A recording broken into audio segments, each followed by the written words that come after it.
Welcome, everyone. It is November 21st, 2022, Monday, and we are on day two of drawing Diluc. Um, so, I was able to think about this for a little bit during the weekend, and I think I kind of changed my position when it comes to the sort of poses that I can put Diluc on. I think I was being a bit too. I don't. It's not stiff. Is not the right word, but I think you understand what I mean. Like too hard-headed and that sort of stuff, right? So even if he doesn't stand in a very relaxed way when he's fighting, he will be doing very dynamic poses. So that can also be acceptable. Um,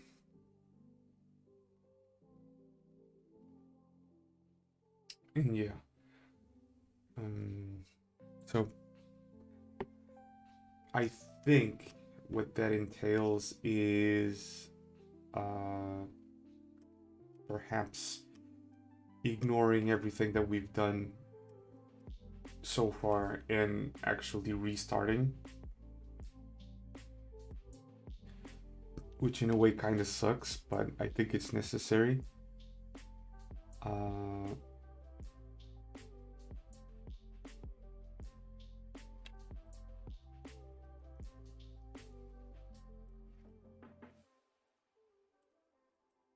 there it is.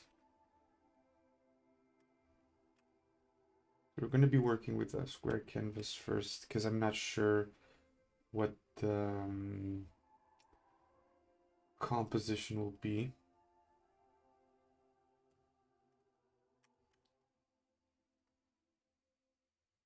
Let me just.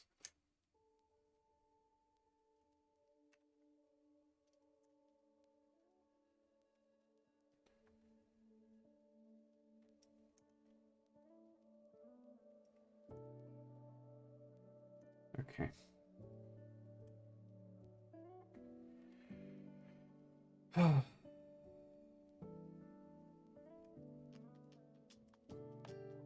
This isn't about pose. I think it's the face that communicate a lot.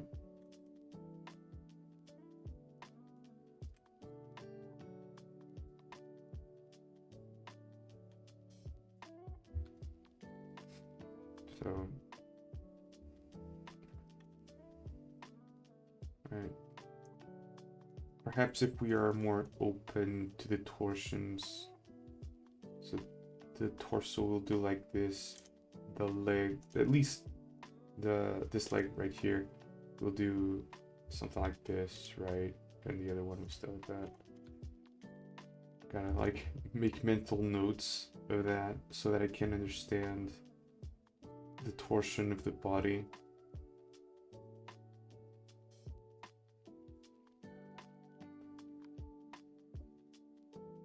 Yeah.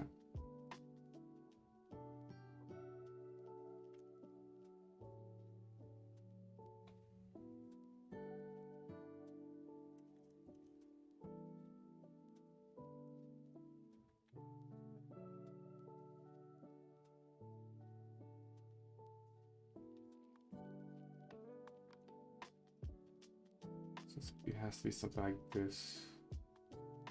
Right, I'm gonna keep the sketch minimally clean.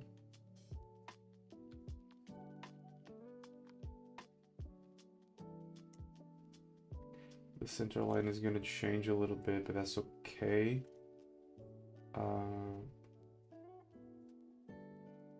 Yeah. And so for it to turn, it's going to pinch a little bit over there. That's also okay.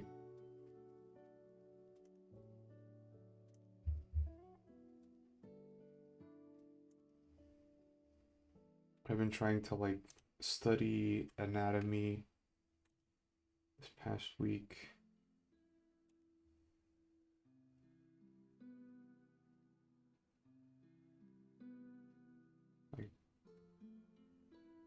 I've been paying more attention to the leg muscles this time around. Like the bump on the side provoked by the sartorius. These structures. Hey, Ultimate Taki? I think that's how your name is pronounced. What is up?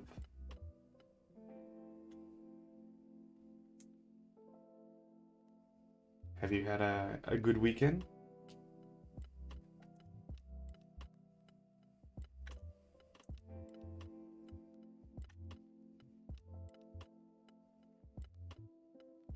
Good, good. Do you draw?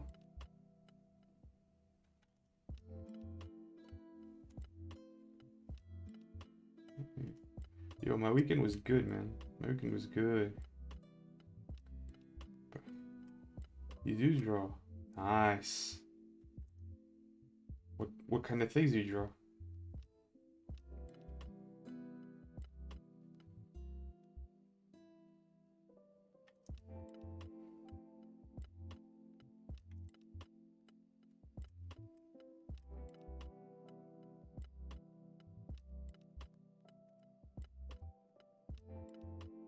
Mm.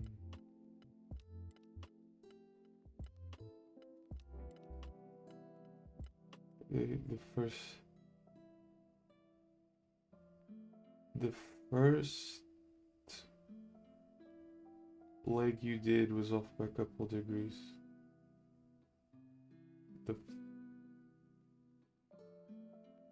I assume you mean leg? The first leg? This leg? I mean, maybe.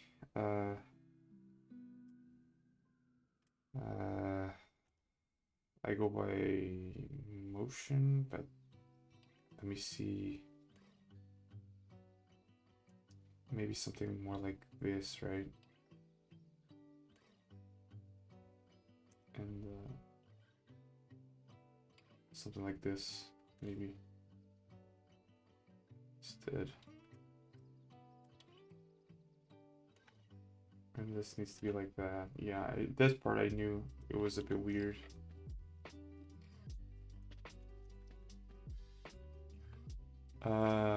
You draw weapons, dragons, and humans. Oh, that's pretty cool. That reminds me of a book that I have of Guild Wars. It's like full of stuff like that. And it's really cool. Like there's a lot of cool design. There's also like environment design, and the cities are really cool.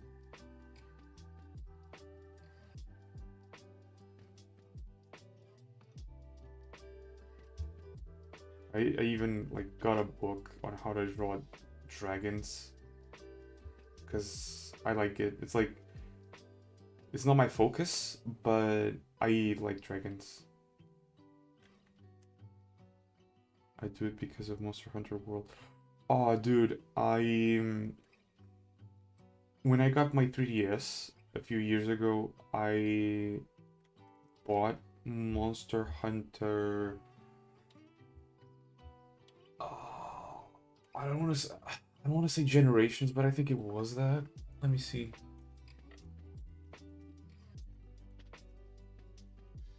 Let me see. Maybe Ultimate? No, it's Generations. It's Generations. I got that game, and at the time, like I only got the game to have things to play in it, and then I like kind of started enjoying it a lot. Unfortunately, like I don't play a lot nowadays, but it seems like kind of enjoyable to me. You know, the exploration, the resource gathering, and the missions seems pretty cool. It's just it's a shame that like the newest games are coming out in platforms that I don't have.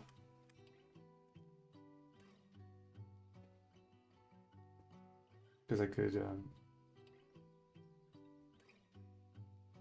play it. I'm definitely gonna have to change the body type to be more in conformity with Diluc. Yeah, the cancel so I can have it. Oh, oh, okay. The computer is something weird now. Yeah. Unfortunately, I can't play it. Oh, that's okay. I mean, they're actually on sale. I think it's Rise and Sunbreak. I don't know the names, but on Steam they're on sale. Like two of the most recent games are like 75% off, I think. Let me see. Ooh, Doom Eternal 75%. It's Rise and Sunbreak, yeah. Rise and Sunbreak are with 43% discount. Yeah. The thing is, I was looking to buy Persona 5, which unfortunately isn't on sale. But Doom is $10. That's pretty cool.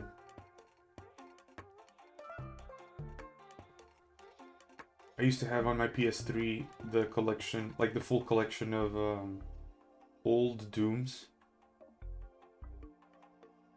It was really nice.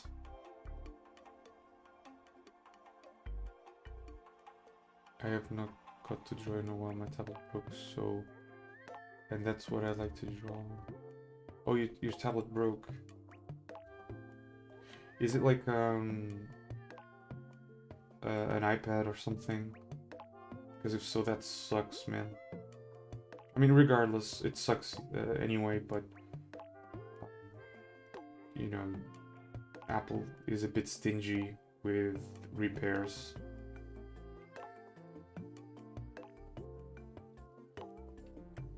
iPad,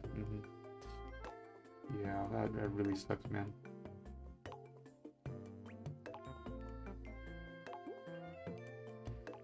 I wish I had one, but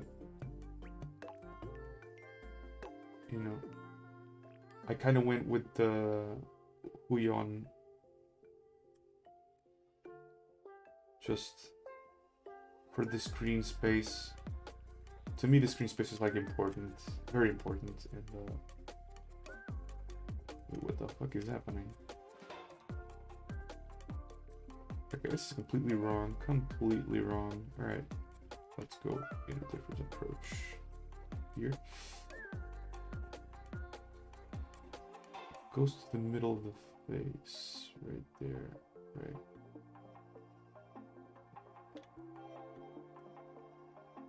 Let me just keep these lines. I might just get a new one for Black Friday. Dude, I hope. I hope.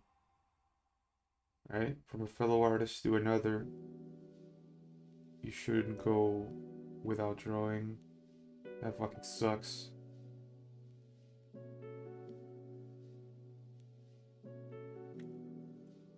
Yeah, man.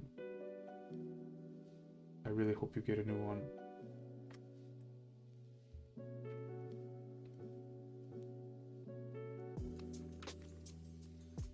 Also, what's your... do you use, like, social media to post your stuff? Or do you just draw for fun and don't post it anywhere? Because if you post your stuff, I can follow you or something like that. You know?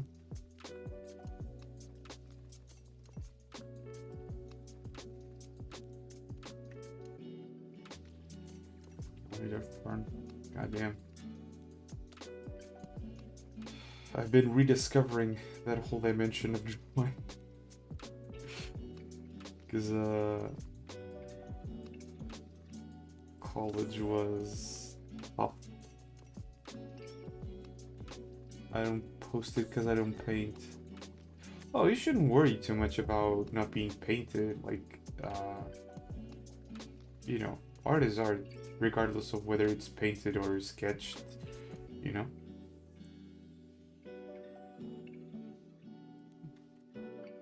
But I also respect if you don't want to post it. It's up to you.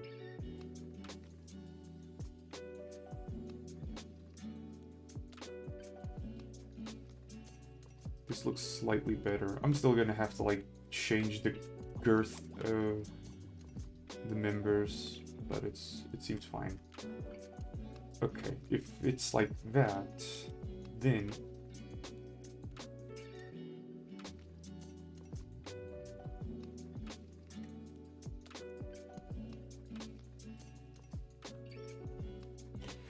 so if it does like this, then it should do something like that.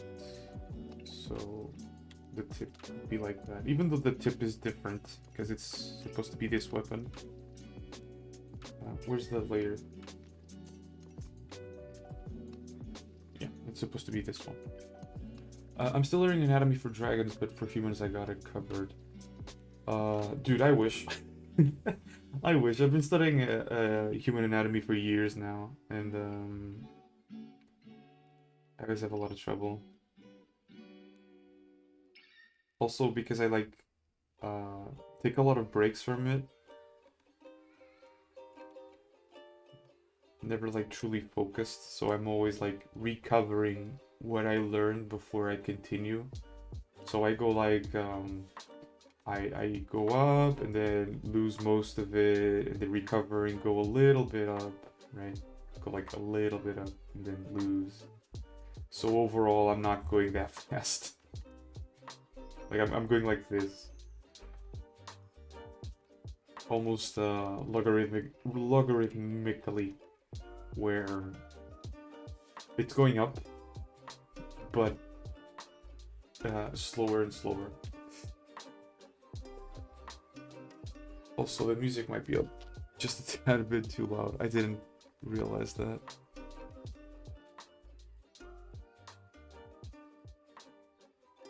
Let's leave it like that. But yeah, knowing human anatomy is pretty cool.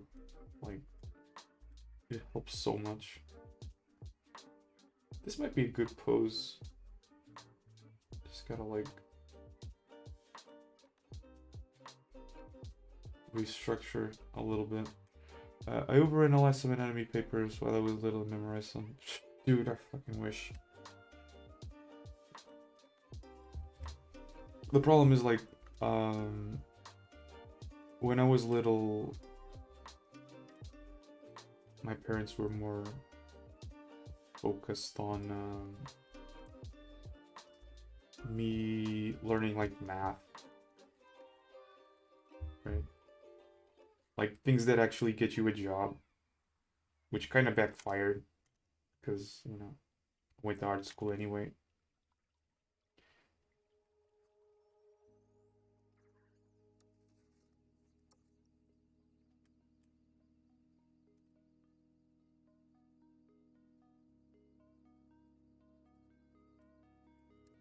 I'm just making like things a little bit thinner so that it works.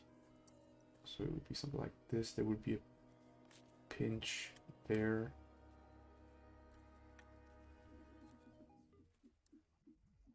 I need to be a doctor.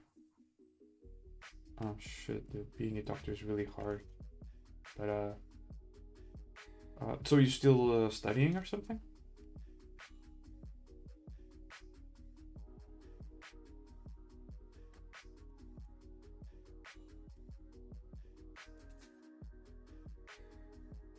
You're not studying.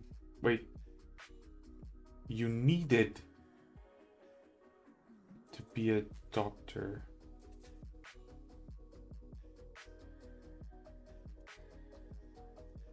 Why, your parents wanted you to be a doctor, is that it? Or am I misinterpreting it? I am just not for doctor anymore. Oh. Oh, that's okay. If it makes you feel better, when I was in college, there was an old man that made his entire career in medicine and ended up retiring and was just studying art, right? There was a lot of cases like that. Like there was another one, there was a maths teacher, and after he had his whole career, he had like 65 years and he was doing arts. I understand like the preoccupation that parents have with wanting their children to, you know, to increase the odds of success in the sense of being able to eat and not going through financial troubles. But I think that's just short-sighted. Yeah, yeah.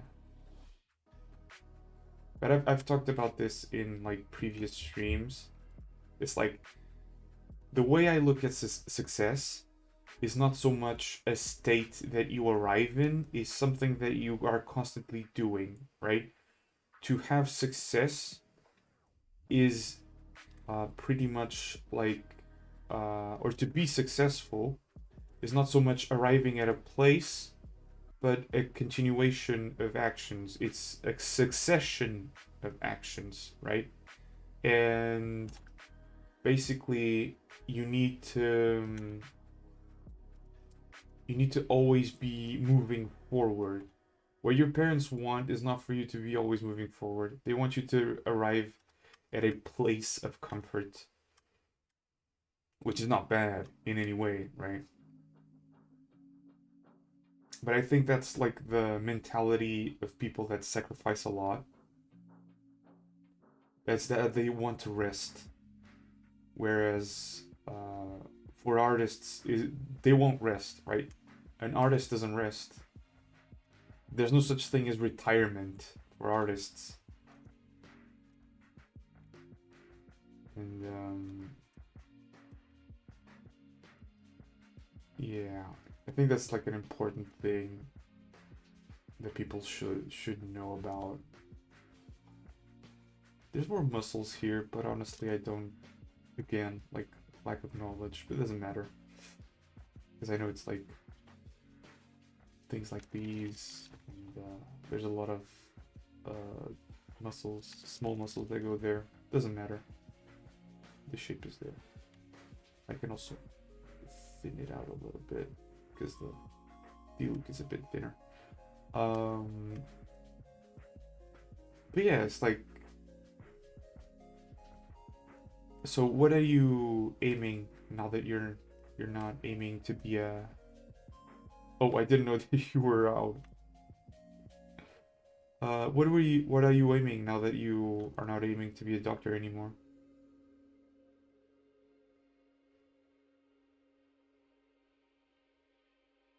Or are you aiming to study anything, or you know, it's not mandatory? I just assumed.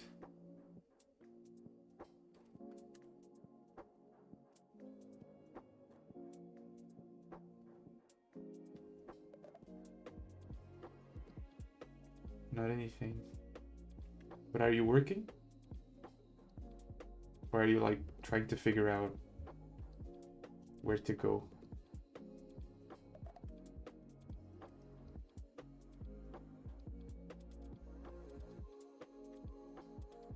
I lost interest in it. It was taking most of my time. I understand. I understand that very well. My father wanted me to be a mathematician, but it never worked, you know, because it would just be me living his dream, not mine. I'm in an awkward moment thinking about what to do. I mean, that's not an awkward moment, that's an important moment, you know? A lot of people get stuck because they don't take time to think about things. For instance, right now, I'm in my second gap year between my bachelor's and my master's, right? And I mean, not completely by choice. That also happened because I wasn't able to enter my master's, or the master's that I wanted. But you know, um, I still make the most of it. I draw fervorously every day.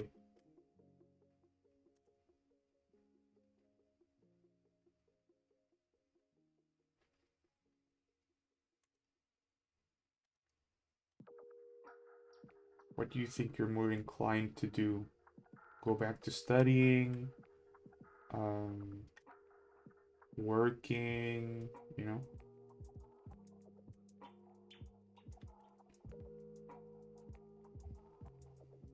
It really depends. Because, like, you can make a living with just working. Yo, Thaz my jersey. What is up? We're just talking about, life here.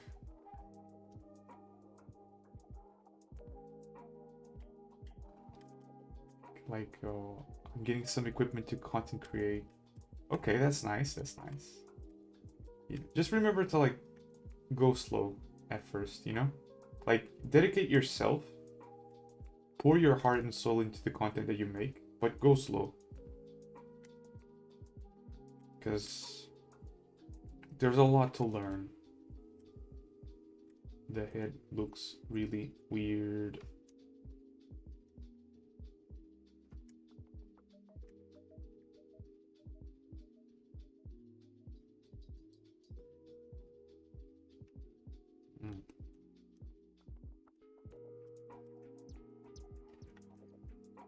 This will be slightly pinched.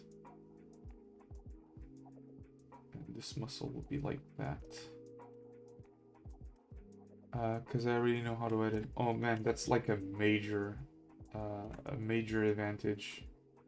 Someone that already knows how to edit, like, is really ahead. Because most people, like, learn as they go. So the first ones are not really that good. I can tell by experience.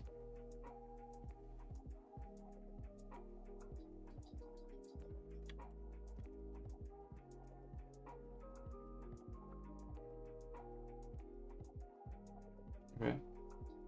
Just, like, remember to not bet only on that, right? Because it takes time. If you dedicate yourself to it, I'm sure you'll be able to do it. But remember that it takes time, so while you're doing that, you need to do something else just to make sure that you survive until then. Yeah, but most times it's luck and hard work. Yeah, yeah. There's a little bit of luck involved, but if you work hard at it, I'm sure you'll be able to do it.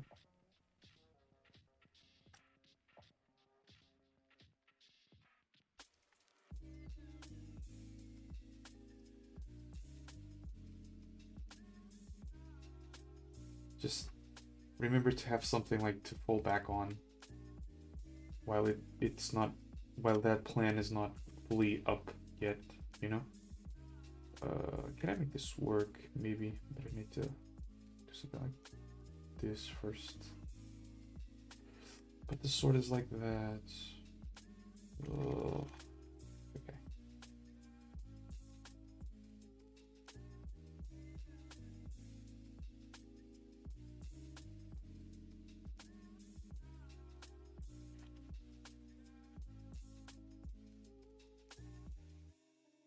Like this.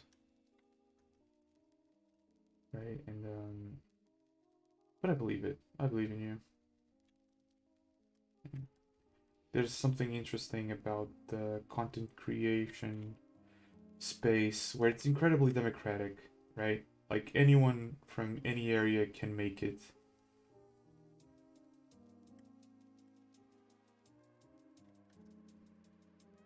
It's like, we usually tend to look at the creators only after they have, quote unquote, succeeded, you know? But that's the whole point of what I say succession is. They got there because they're always doing it, right? They're always succeeding one action after the other. That is what success is, in my opinion. Maybe there was a lot of good content creators out there that just stopped, right? And we never got to meet them. And that's a problem. Like, they didn't continue.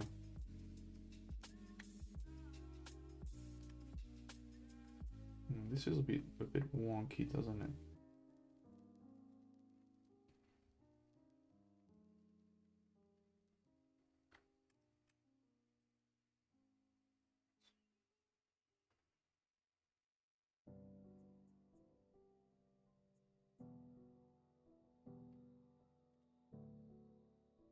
If you're going to make content, like, are you going to make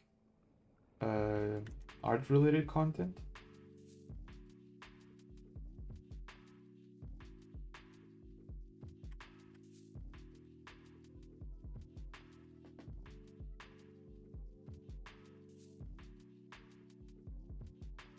Oh, saving. I'm assuming one of those yes is for the question that I made. Nice. Maybe the patel is a bit too low. Still need to study more, like leg anatomy.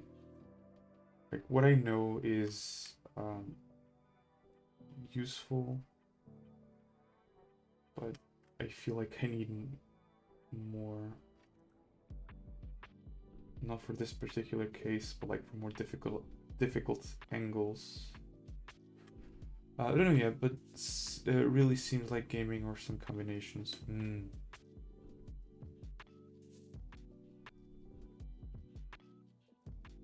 add art in different aspects. True.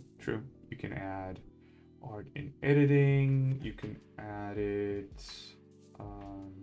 as like assets that you use in your own videos. Yeah, there's a lot of alternatives. It's not just straight up time lapses or drawings. In my case, I'm like interested in what the fuck is going on? I'm interested. Maybe this is why the face looks weird.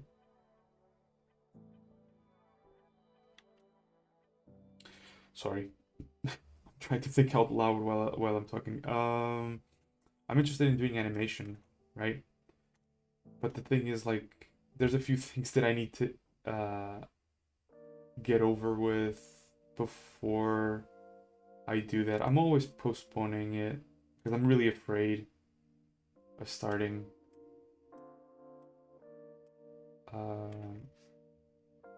But yeah, I'm like planning on start studying animation and do animations and things like that.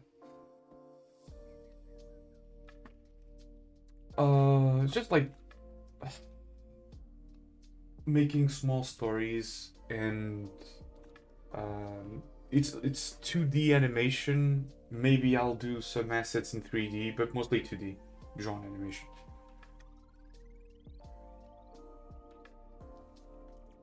You know, making stories and that sort of stuff.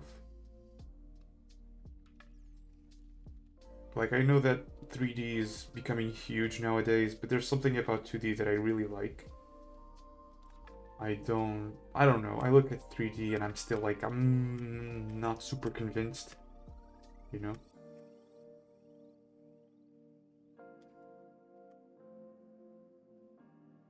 To make games with 2D. I mean, maybe, but I'm not very interested in games, you know?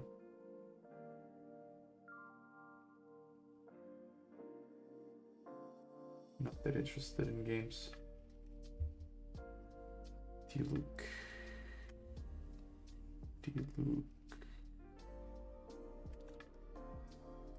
Just a root of work you can open. Yeah, maybe. I mean, there was a studio.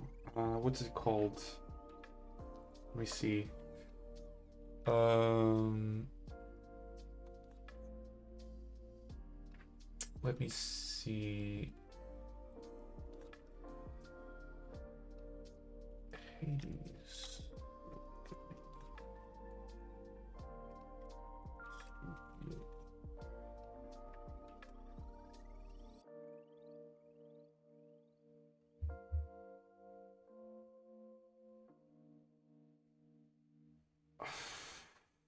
I think it's Studio Grackle. No, no, no, wait. Yeah, I think it's Studio Crackle. Like they made an entire studio just because of the opening for the video game Hades, right? Because it's like really good, and yeah, that's cool.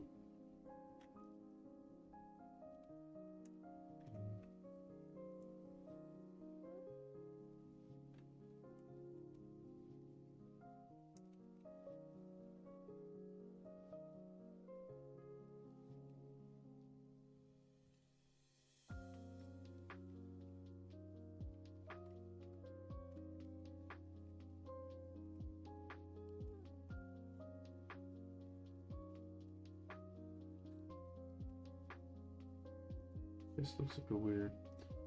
Yeah, I've been doing some editing of my own. Nice.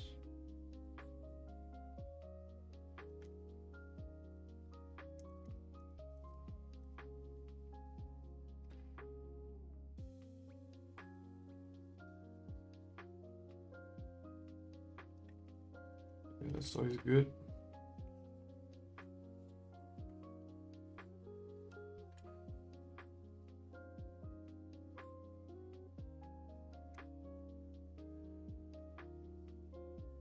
Self taught artists trying different things. Yeah.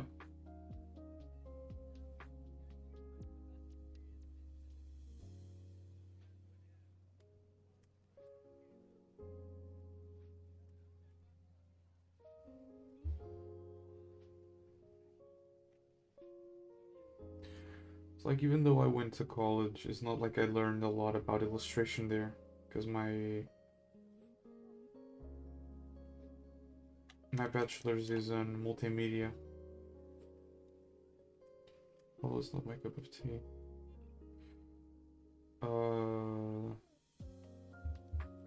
Yeah, it's always good to try new things. I mean, who knows? You might find something that, like, that you didn't know before that you enjoy, you know? But things, like a harsh truth, is that things don't come to you if you sit on your ass. You know, I learned that, and you know, I've tried a little bit of 3D, but I don't really enjoy it, you know? I don't know. I don't know what it is. Like I like to look at the renders, but the overall process, I don't really enjoy it.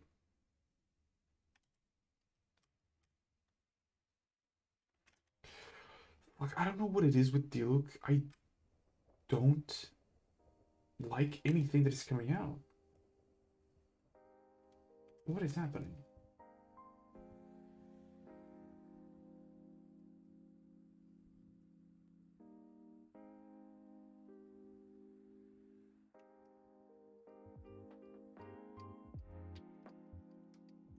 I gotta recalibrate this tablet. It is a whole mess.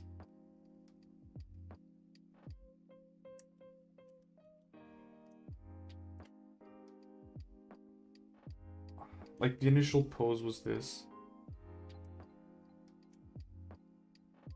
right? But I still think it's weird. And now I look at this, it's like, maybe it's because it lacks expression.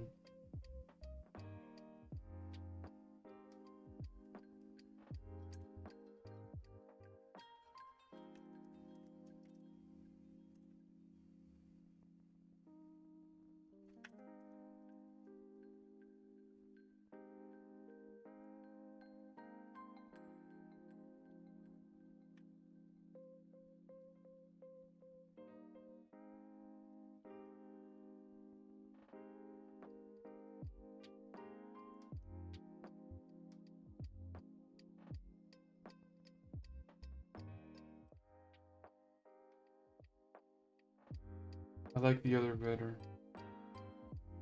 The other better, what? This one? Prefer this one?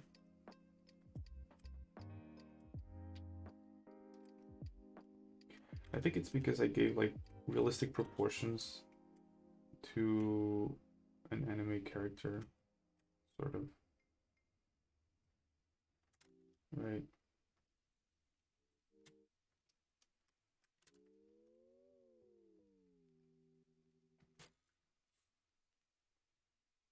Because the necks are usually like impossibly thin.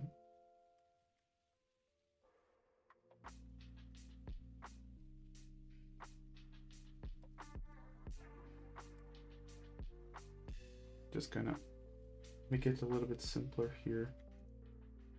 Oh, it's eraser. Just so I can see better the shape.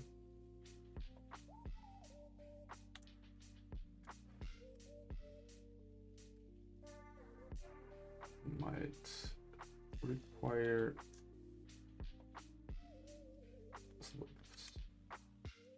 oh, I know why it doesn't work. I know why. Yeah, exactly. I know why it doesn't work. Because if the ribcage is like this, the neck would be here.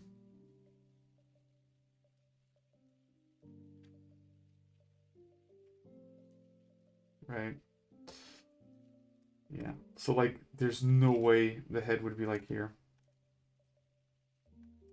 I have a lot of unfinished skills. Okay, I think that's a weird way of putting it because no skill is ever finished, you know? It's always like a constant road of improvement. Or not improvement, like exploration.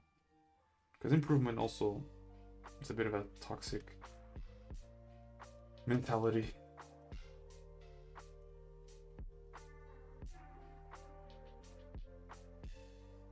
The bicep would be a lot bigger.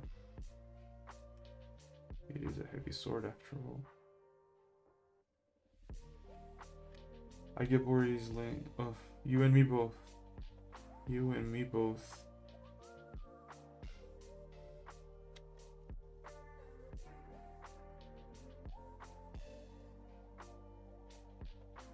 Like, I feel like a lot of times I'm streaming and I just want to end the stream early because I'm kind of bored,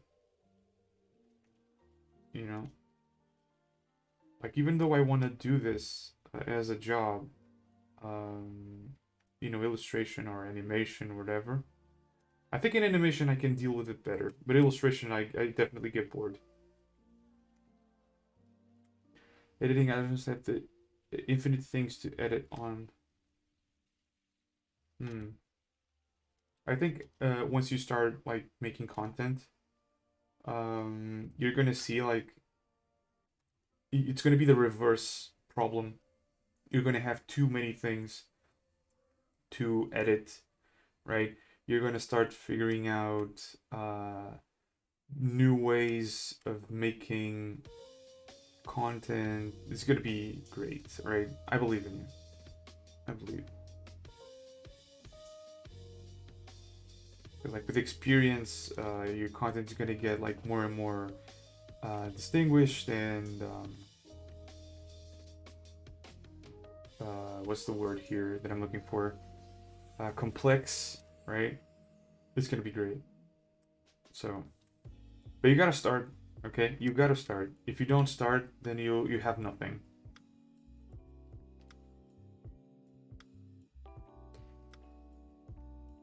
That's pretty much like the mentality that I had once I started streaming. Like, you gotta start.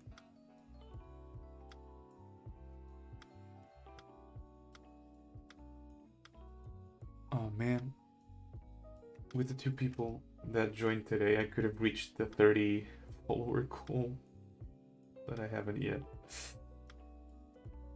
That's okay. That's okay.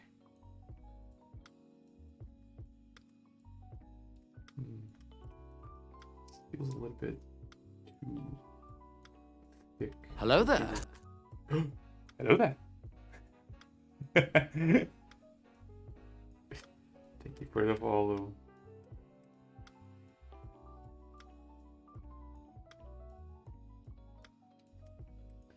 By the way, I don't know what time it is where you are right now, but I've been streaming for 50 minutes, right? So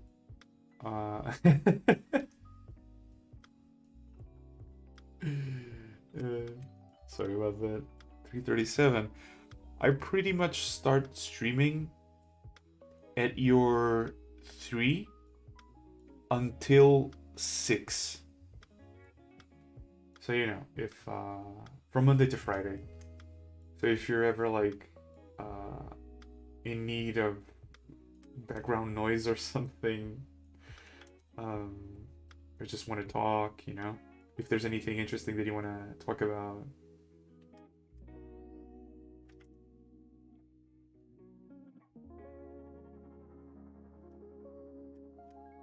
Because, you know, sometimes people drop by.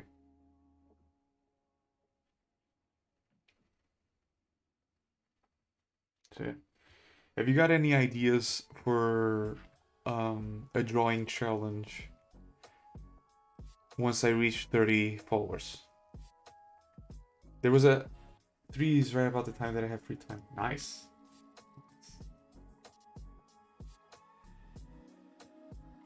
It's like there was an idea of a challenge where I would draw with my left hand because I'm right-handed.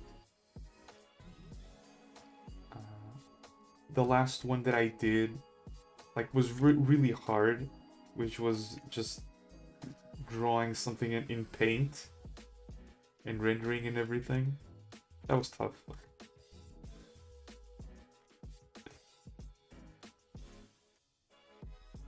And I don't want to do that one so soon. So if you have ideas, that would be appreciated. I was teaching myself how to do basic stuff with my left hand.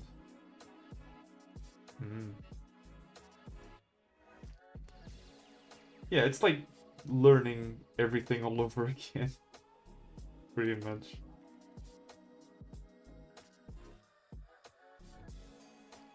I remember I had a class of drawing where the teacher said for us to draw with our left hand because it's more intuitive, so we don't think so much because there's no control, right? Drawing is not one of those basic things. Wait, you know how to draw with your left hand? Like, man, I don't.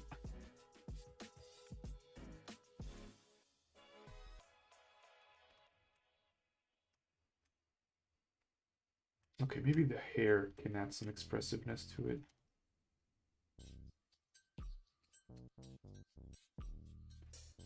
Oh, you tried.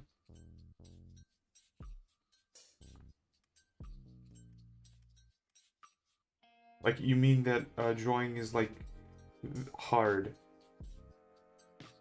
So, you're is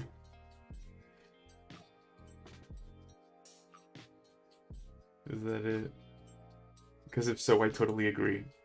Like, it is very hard to draw with your offhand. It's like pretty bad. Yeah. Yeah, that's what was expected, honestly.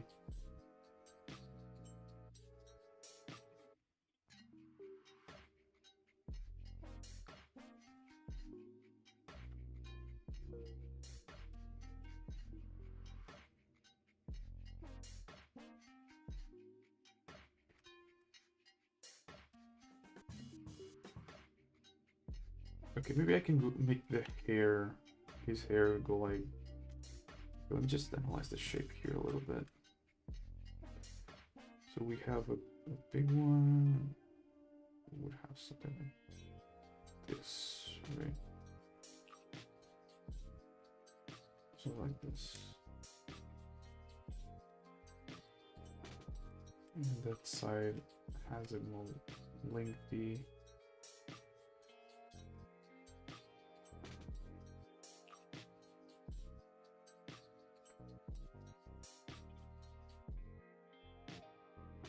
I can do something like this.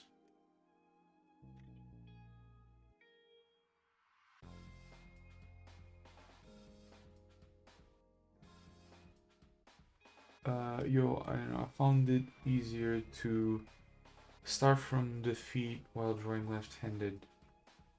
Huh. That's kind of weird.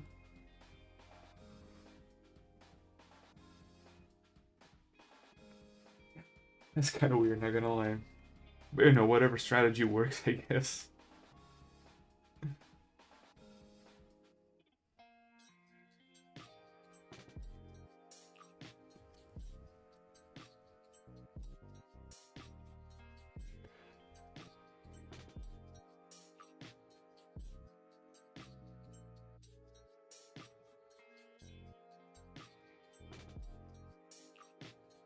I usually start with the chest, then up and down. Yeah, exactly. Like the chest gives you a lot of information because it's where every single member connects. It's like it's preferable to just start with the chest. Right. That's like the thing that people do when they start drawing people, is starting with the head. And immediately, like, you lose so much information if you start with the head. People that start with the limbs.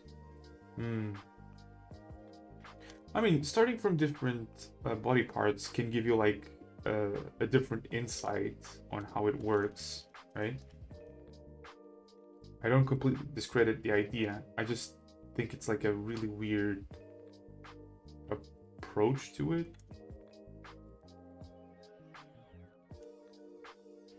But at the same time, it does give you a lot of freedom, because, you know, if you do an arm,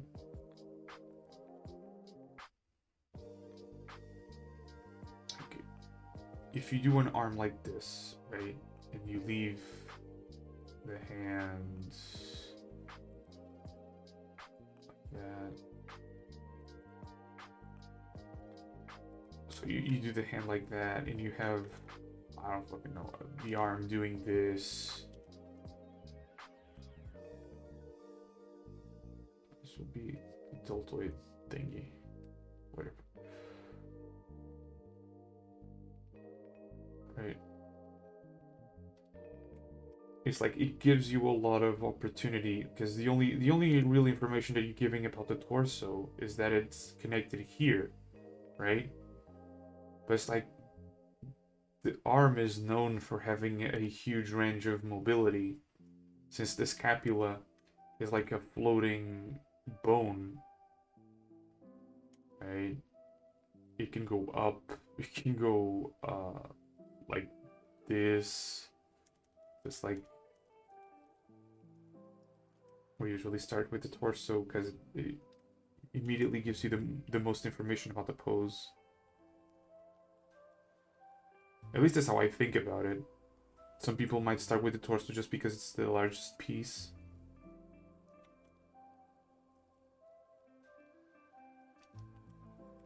Okay, I'm enjoying this one more. Yeah. But I might have to thin him out a little bit more.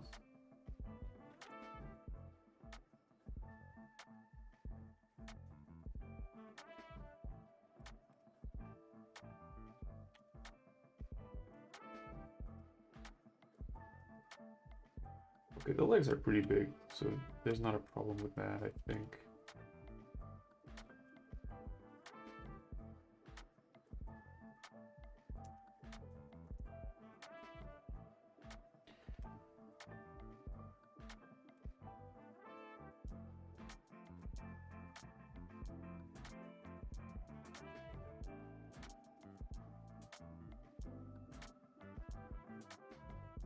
Like that, right? I don't know, it's like this. I always forget about this sort of stuff. It's like, It's with practice. It comes with practice, I guess.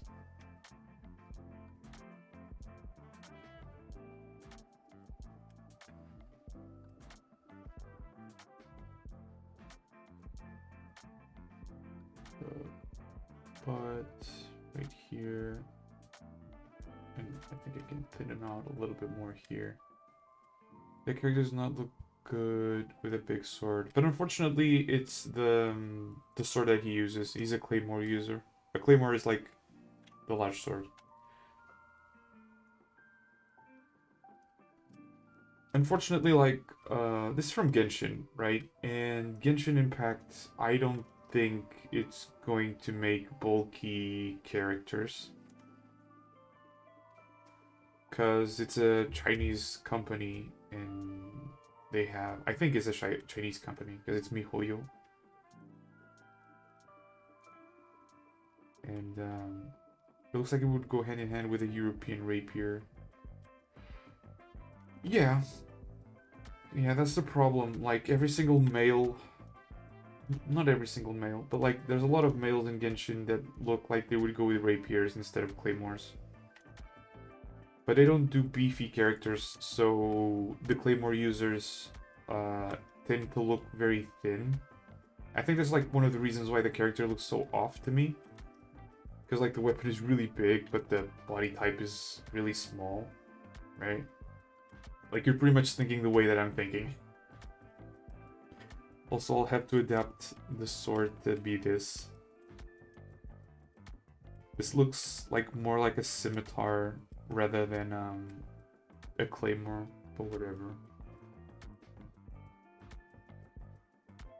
Oh, I'm gonna add just the pinch here, just to have some information.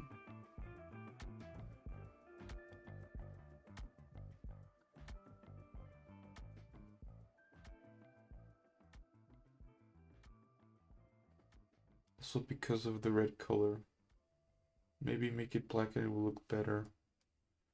Like, this is the original clothes that he wears. And I wanted to go with this because he's a fire user. And oh, okay, okay. Because this is like alternative costume, but like I think it looks better than the original one, you know? The original one looks like so monotone. Like sure it attracts attention to the head, but it's like you know what I mean? Like this design looks more interesting.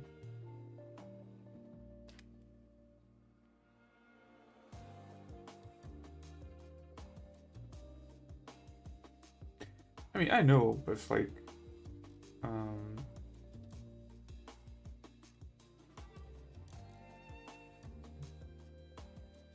it's like between this and between this here and this here. The sword. I guess. Thing is, like, the sword will clash a little bit because it's yellow.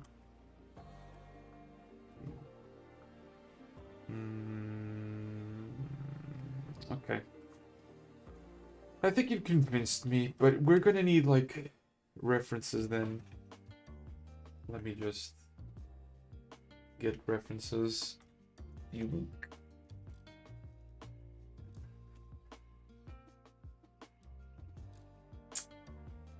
Yes. Oof.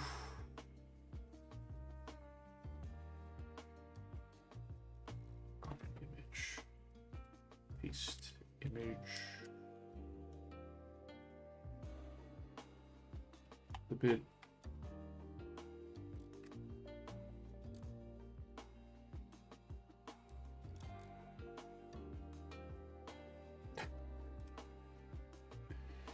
I mean, you don't have to have a perfect 100% match with that game, just add some of you.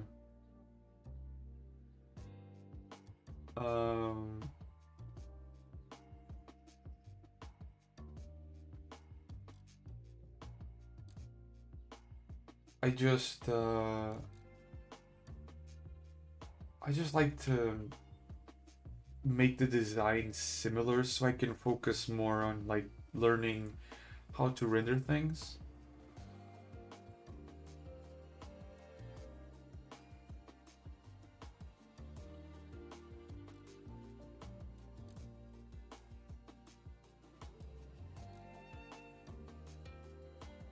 Yeah, I mean, nobody's gonna die if I make, you know, a few things that are a bit different, but you know.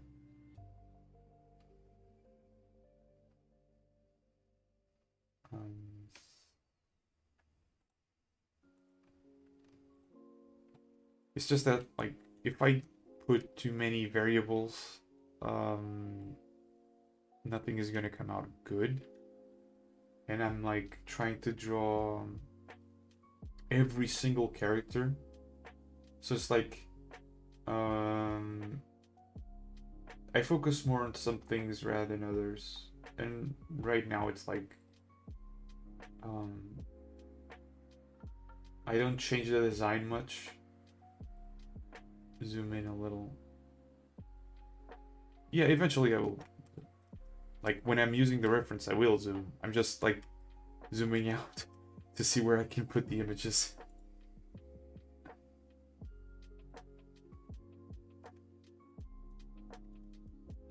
So that I know where I have free space to put the images.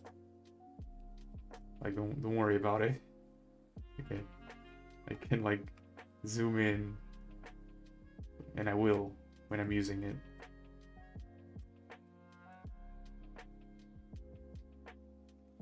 So in terms of poses, none of this is useful anymore.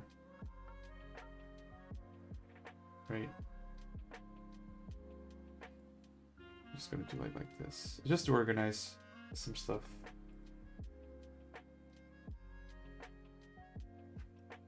Okay, that way we can take that. And now we can focus more on this. Oh, wait. Wait, there was a...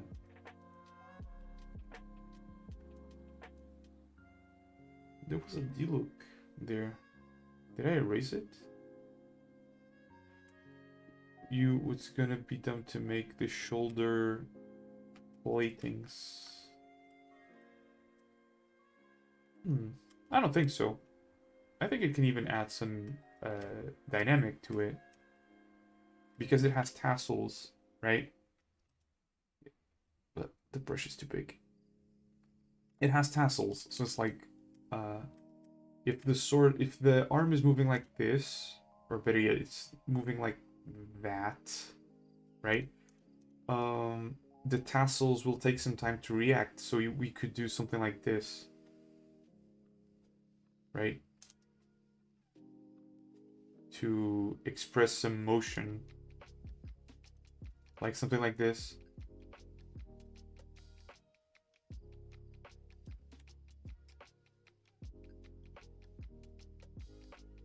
Oh, saving. Right? Something like that. Can it express some motion instead of just looking like a stiff stance? Right? I tend to do that. The jacket or whatever it's called,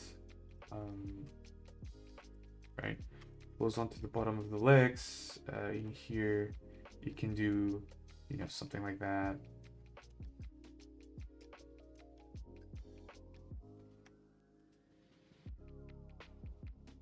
So it kind of guides the eye in a very broad pose. But at the same time, it makes like this, right?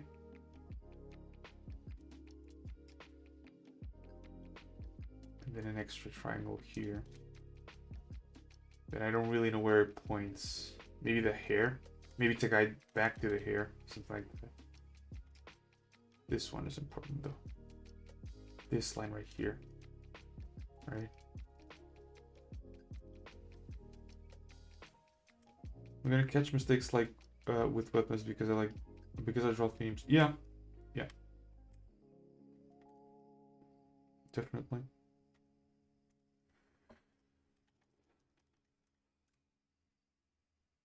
I don't mind it.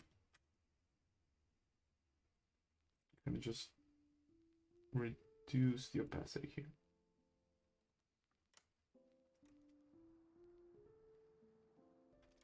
And again, it's also cool because like drawing is a process of investigation, right? And we are always learning. That's why I enjoy drawing so much. When I was younger, it's like I was interested in learning about pretty much everything that I could, right? And it kind of transformed, you know, into this need to draw. Because when you draw, like to draw things properly, you need to understand them properly.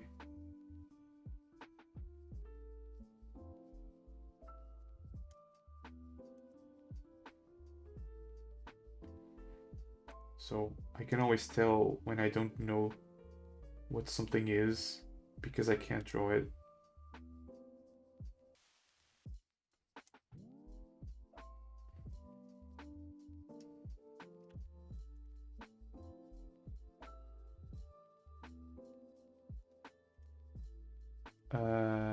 It kind of aggravates me because I catch mistakes in games and get pissed because I'm trying to enjoy the game. Yeah.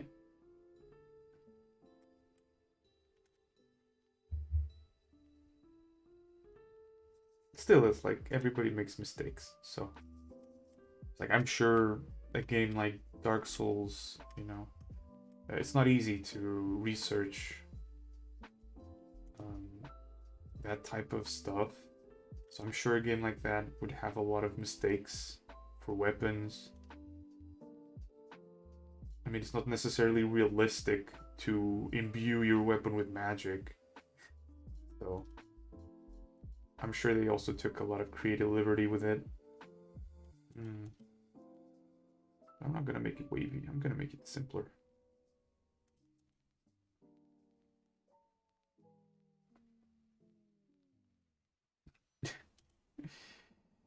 I mean, who knows? Maybe there is.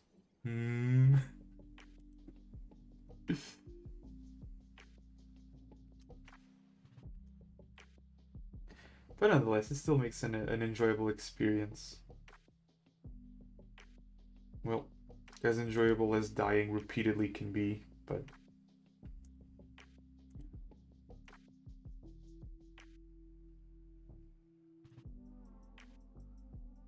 Oh, wait. Getting distracted here.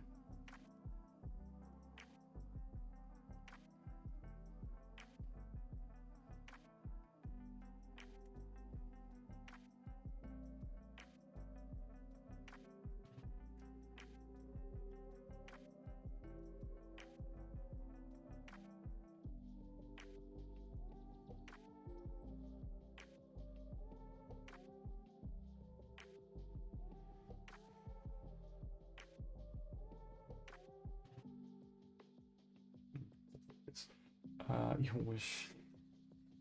But Elden Ring and Dark Souls games were always too easy for me. Jesus, they are too hard for me, dude. I got the first Dark Souls, and it's like I still haven't finished it. Granted, I don't play it too much, but it's like, Jesus Christ. I grinded to put, what was it? A long sword at +5, and it like barely scratches normal enemies. So I'm just like, eh.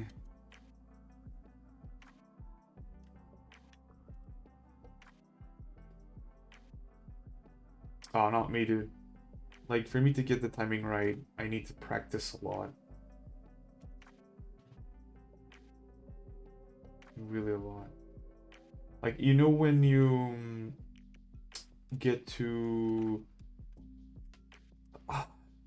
it's hard to explain. That guy, the first guy that can... Well, maybe not the first one.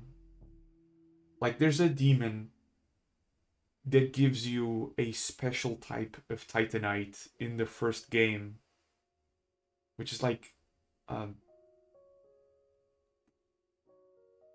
that is like real next to a guy that can reinforce your weapons. I don't know how to explain this. It's before the gargoyle fight in the first game. Like, to defeat that demon, I had to like trial and error a lot. It was ridiculous.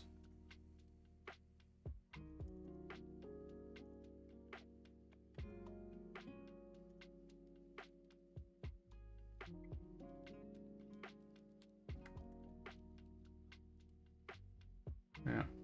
Like I figured out that in that particular boss fight, despite having ramps, the game doesn't identify well when you're in a different height.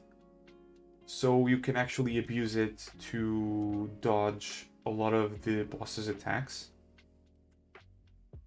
Granadas.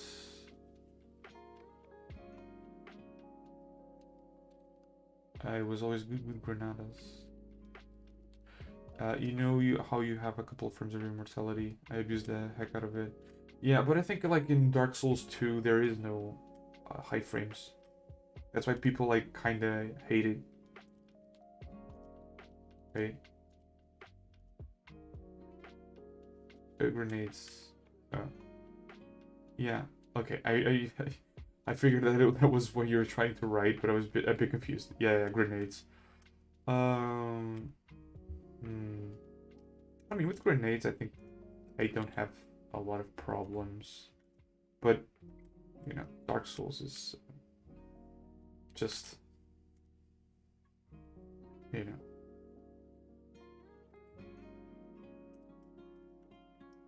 Like, I think the hardest game that I've passed was Enter the Gungeon.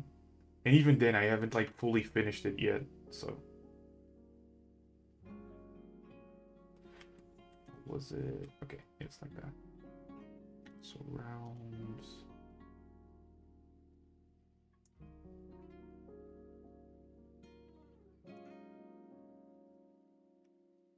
Oh, sorry. I have to allow. Yeah, but some hitboxes are also fucked when it's dodging. It's hit or miss sometimes. Yeah, yeah.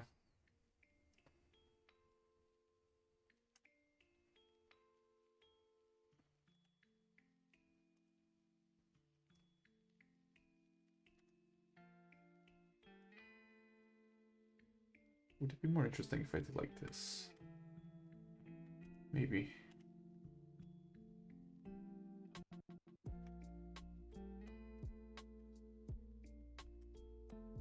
But I love games like For Honor. For Honor, isn't it like that war simulation game? For Honor. Maybe not. Medieval combat tactics. Hmm. Okay, no, I was thinking of something else. Oh, I was thinking of Medal of Honor. That's what I was thinking. For Honor. PvP melee game. Oh, dude, I hate PvP with a passion. I hate it. I hate it so much. Cause I'm not very competitive, right? So when I'm against other people, it's like, ugh. It's because I can't like. I prefer to do trial and error and hit and bang my head against the wall. You know, trying to figure stuff out on my own time, than like playing with other people and just like knowing that other people are better than me, you know? The game has like a set difficulty. When you're playing against other people, you might catch like people that are really good. That's the thing. That's why I can handle Dark Souls for a long period of time because it's just the video game. You know, it's just the computer. So there's a set of rules there. But when it's with people, um, they can like do very unpredictable stuff, I feel. Uh, See, but that's the thing. That's the competitive nature. I don't like that, you know?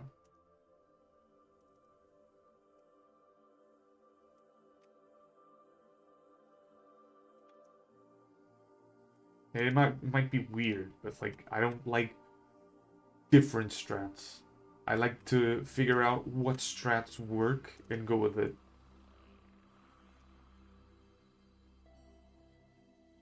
I wouldn't say too competitive, but definitely competitive, yes.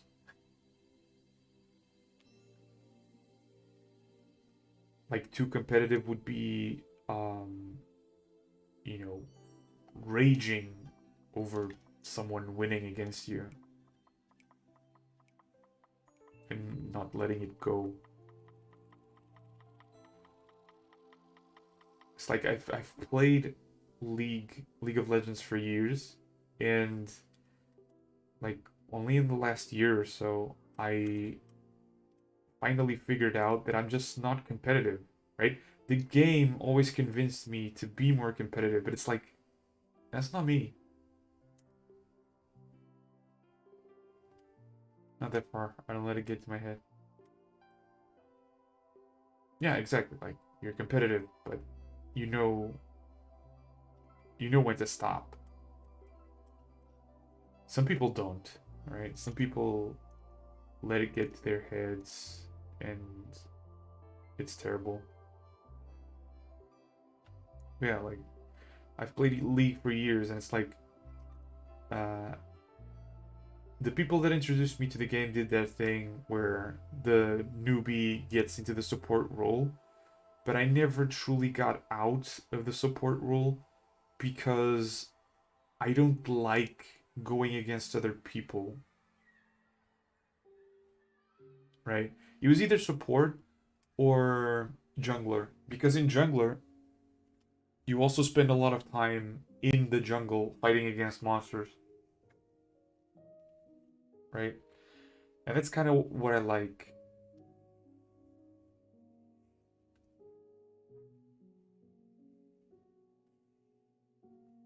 Survival. Survival like what?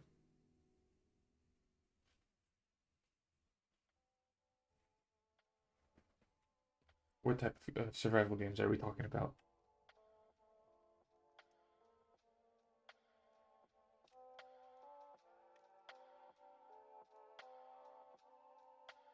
Grounded Arc. Hmm. Yeah,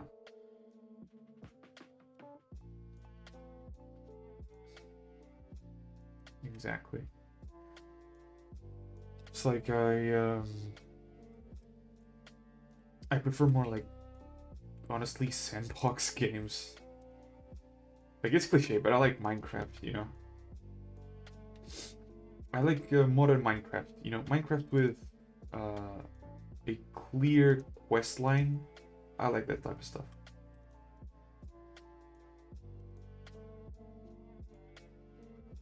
It's like I'm just focused doing quests. It's actually reversed. I'm focused doing quests and yeah, like I can do things in my own time.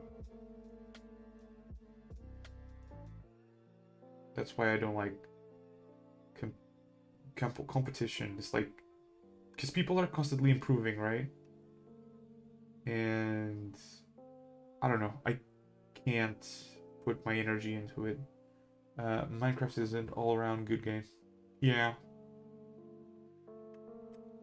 yeah. Every once in a while I play it. Oh, saving. Every once in a while I play it. It's really good. I play a mod pack that's called Project Ozone 3. And it's like the mod pack is so large that I could literally play it for 3 months straight and I would not finish it. Simply put.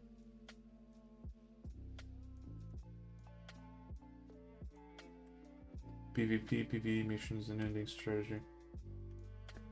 Yeah, but like I completely ignore the PvP because I play in a single player world. I can like it's a game that allows me to do that. That's why I like it.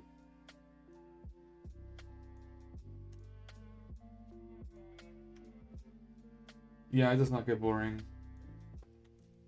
Like you might need a break, but you will come back. Um, like to to better explain my point about competitiveness, like I recently got a Need for Speed, that is Need for Speed Rivals. It's quite old, right? It's almost 10 years old.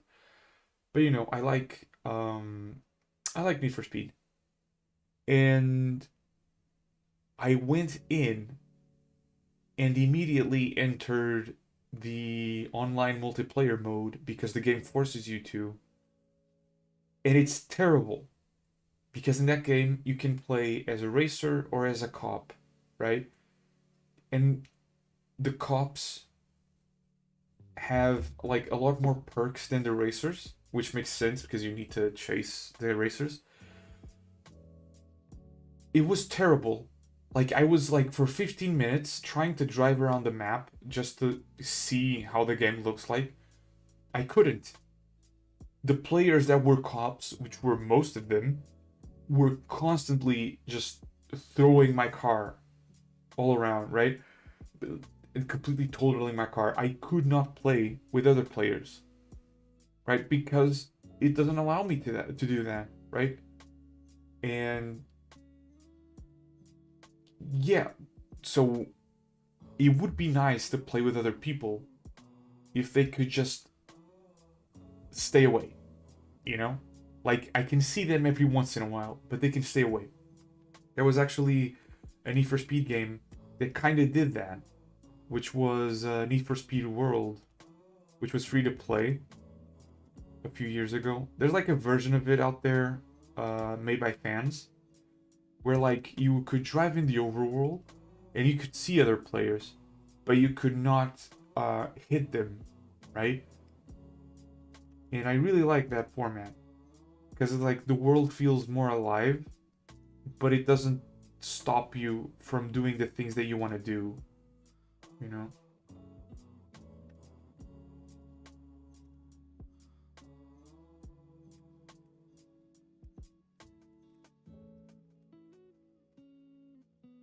Because it just straight up sucks. So like I figured out how to play it single player, and I've been playing single player ever since. A much better experience.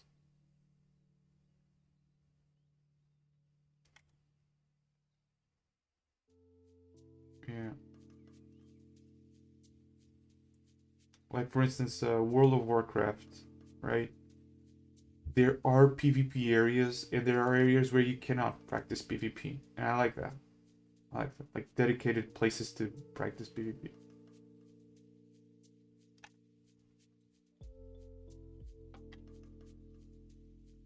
Exactly. Like you get other players that are annoying. Like what I like is when both players have to declare that they want to fight, you know, in a specific place, and then the PvP gets activated. Because if not, it just gets annoying, dude. I don't like that mechanic. I like having other players populating that world, but I don't like constantly being bombarded like that. Because, you know, games nowadays have a much bigger scale, so it becomes much more common to having to deal with other players.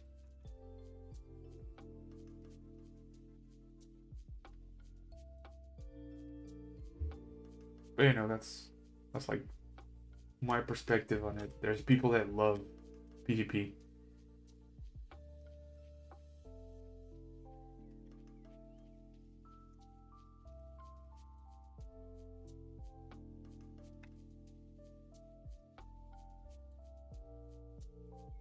That gets discharges grounded. Let me see. Actually, I don't think I know grounded.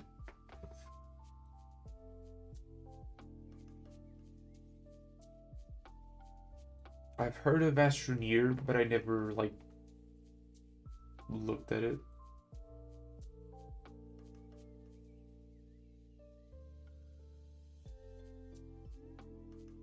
Hmm.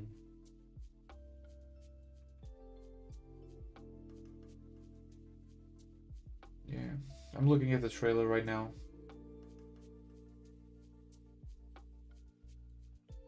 Yeah, like insects. I mean, it looks fun. It looks fun. Astroneer. Yeah, let me see. Astroneer.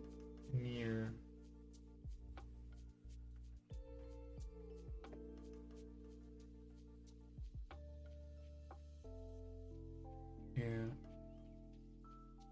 The Astroneer like looks reminds me of Slime Rancher.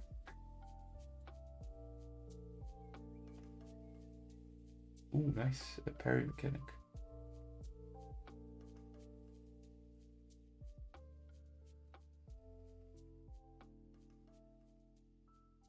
Yeah. When I was playing like more frequently Dark Souls, I was getting I'm not gonna say good, but I was getting better at parrying. Yeah, I think Slime Rancher had a sequel recently, right?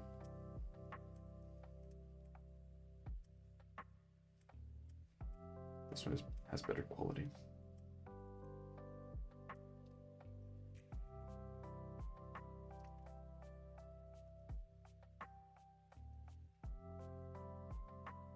Yeah. I don't know if I would pay for Slime Rancher, but it's a fun game. Sorry. It's a fun game to watch.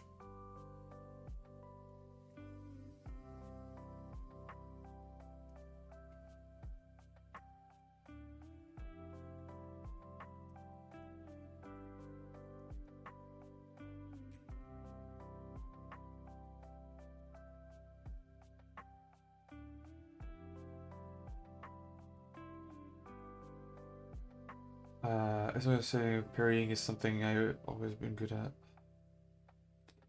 It's a great timing. Yep. Yep. It goes hand in hand.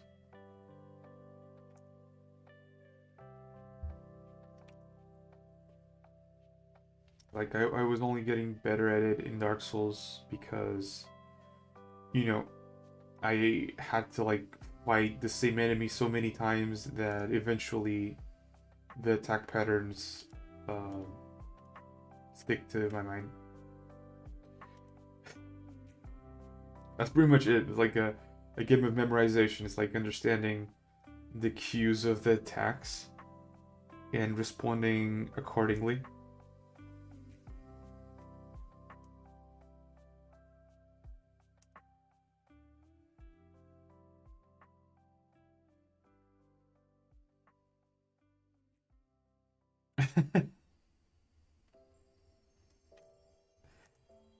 I mean, I bet for them it gets kind of annoying. Like, they can't attack you because you parry. Uh,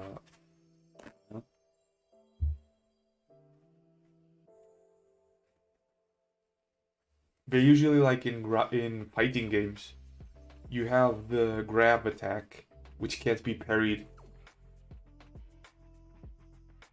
to like spice things up. You know, most attacks can be parried, but there's a one-hit chance for you. Yeah.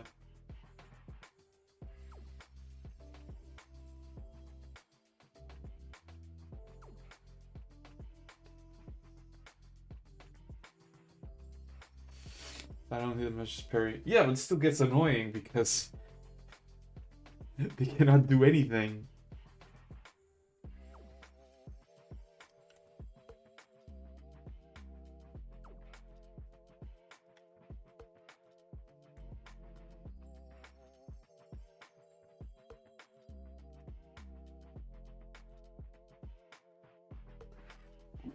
I gotta pay attention. This is the last one. I gotta loop.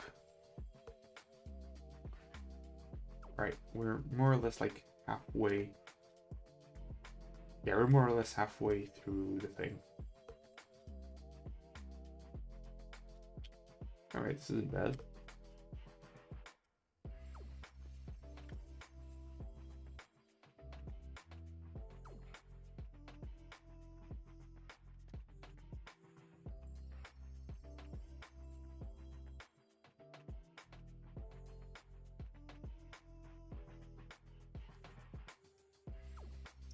Also, if you parry any second ground, everything in a 40-degree angle if you get parried.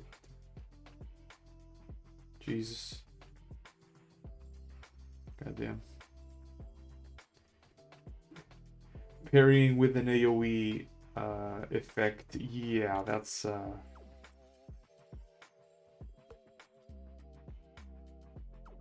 yeah.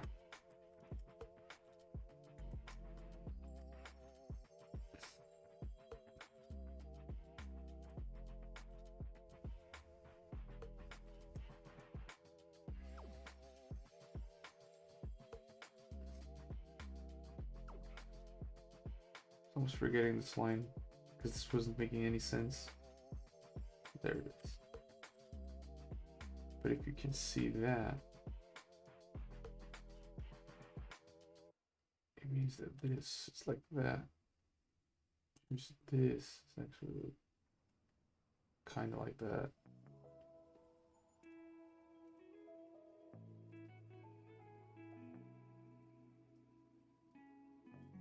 Yes.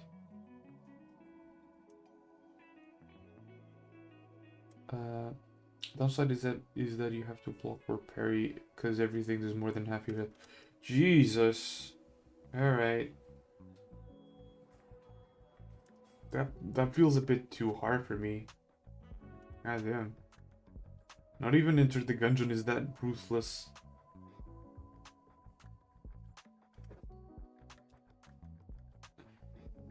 And Enter the Gungeon is quite hard. So.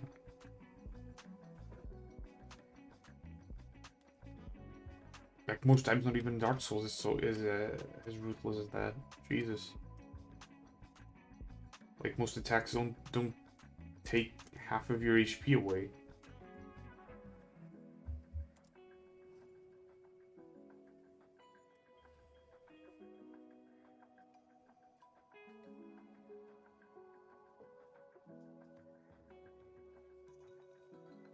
I'm assuming you meant block. They only do 10%. Yeah. I mean, it's not bad, but like 10% if you block. Jesus.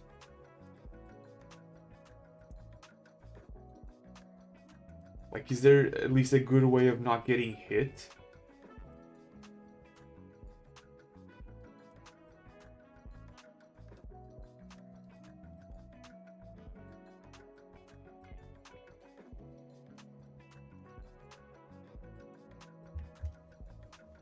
Because that's just, like, sounds straight up fucking annoying.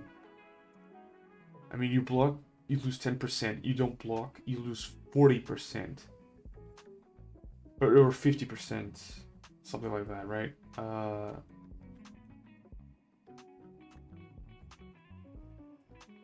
Jesus. Like, there are some attacks in Dark Souls that take your entire HP, but they are, like, not very common to happen.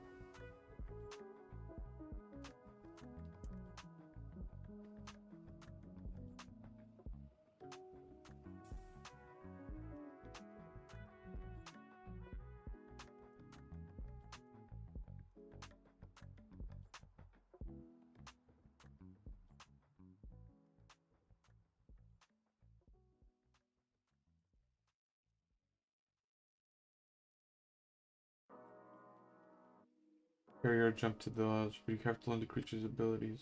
Yeah, I guess. I mean, that's like a given for most games, but still, it's like it feels very unforgiving at first, you know.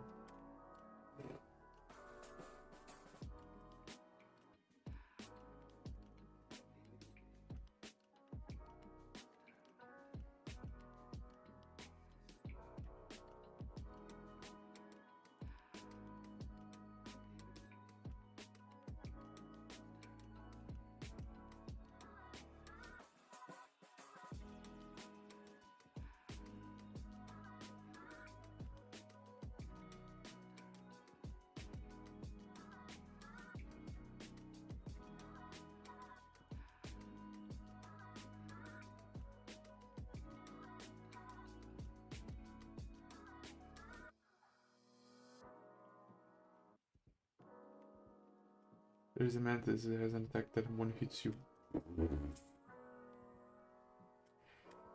Alright, man.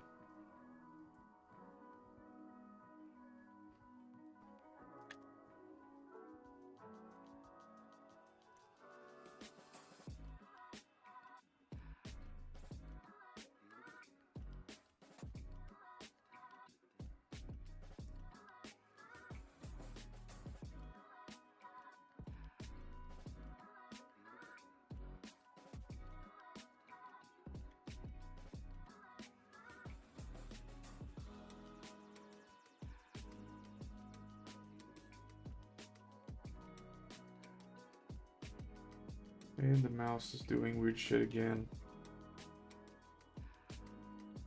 It's saving.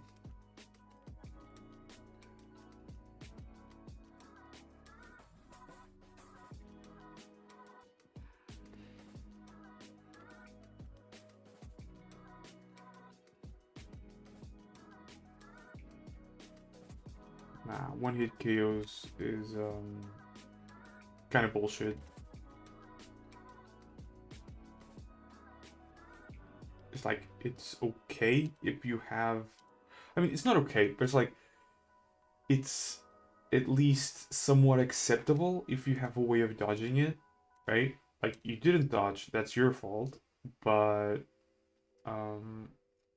still, like, one hit KO, come on, man. At that point, might as well just make a deathless run, you know?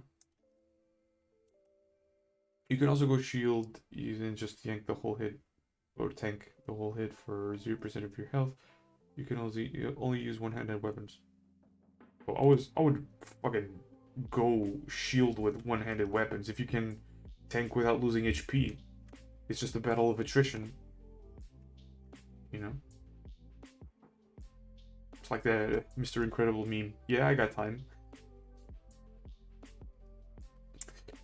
Oh, fuck. This sword looks terrible.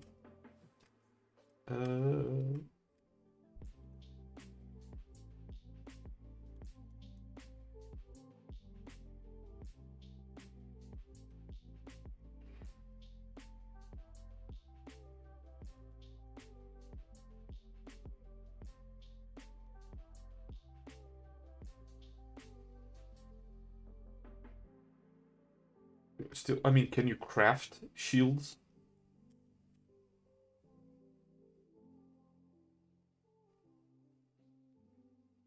Because if you can, boy.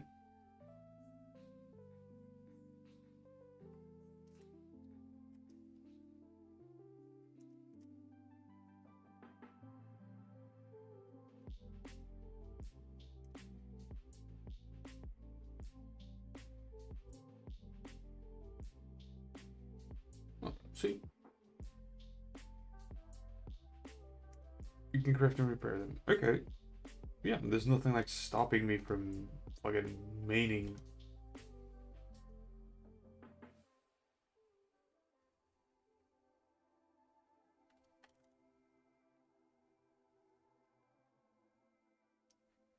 I would just go balls to the walls with that at that point. You know?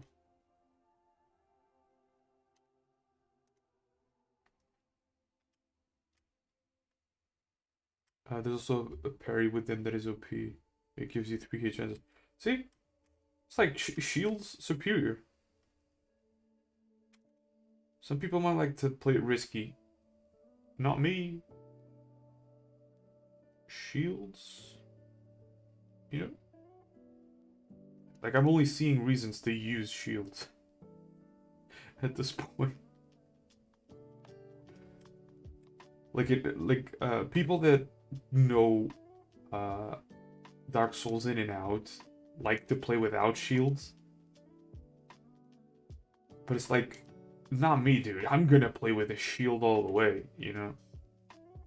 One-handed longsword or something.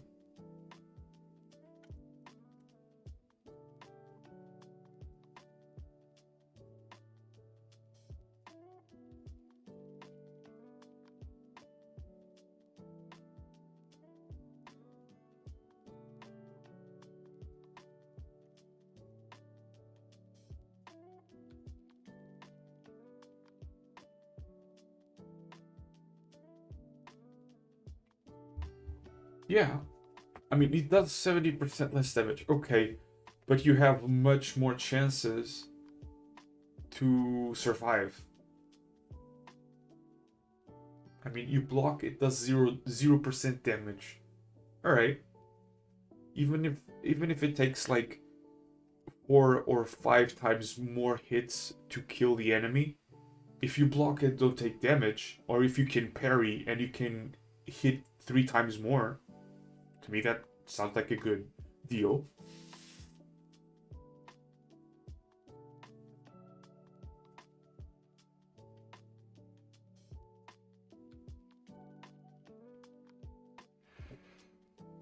Yeah. Like for people that can parry, sure, you don't have to use shields. But for people like me, it's like, no, shields are essential. Essential.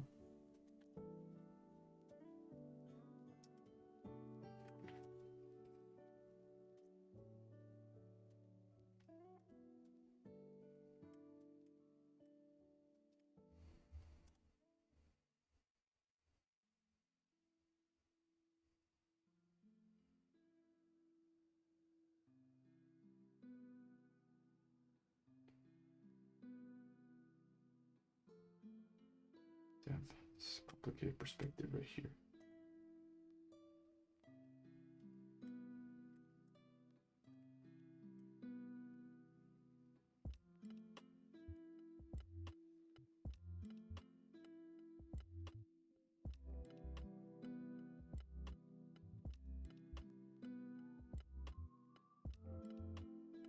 It takes only bigger tools to kill something in high tier, you just gotta parry.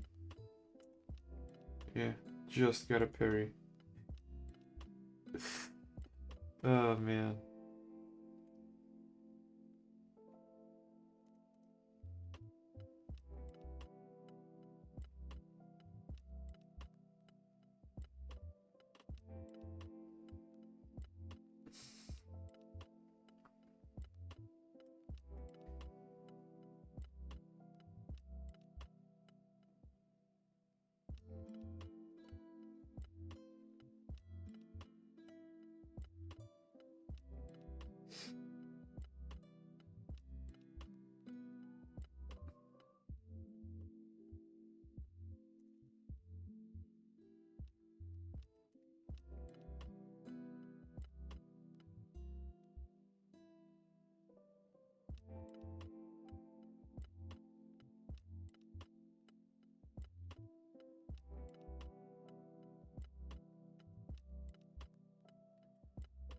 Also shields are low mid game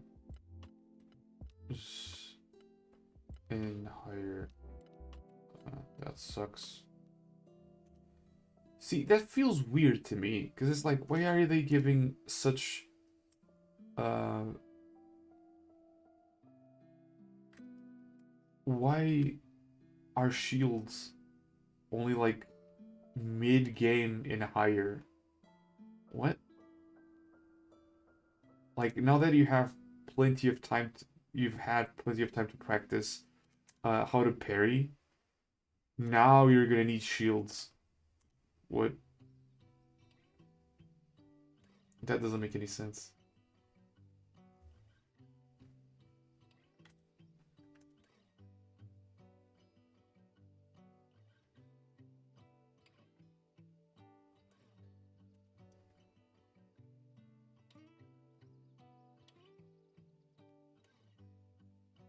Yeah, but what I'm talking about is like in the beginning of the game, you're gonna face off enemies that you've never seen before.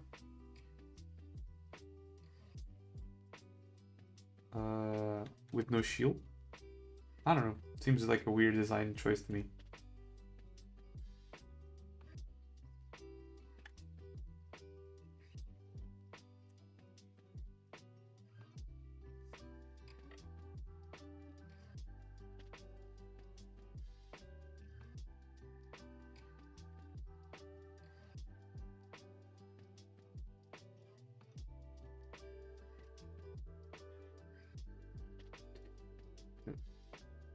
Okay, but that's like kind of disingenuous. Like,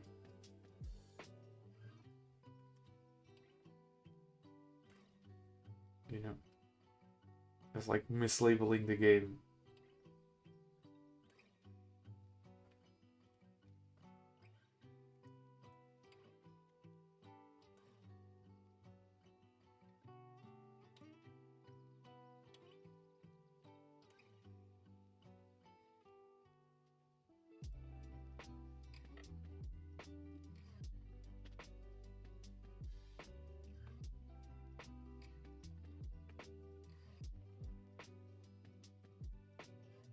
I mean, you cannot use the concept of the game to discredit balancing. Like, they are two different things, you know?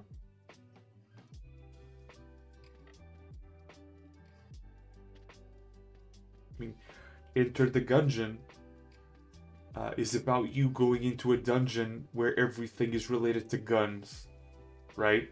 But that doesn't mean that the balancing is not important.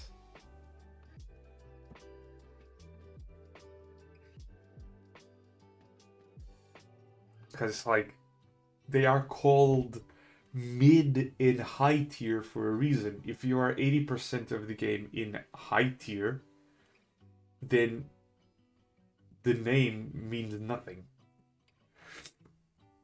It's like saying that you're in a game of League and it's past 2 minutes, so it's late game now.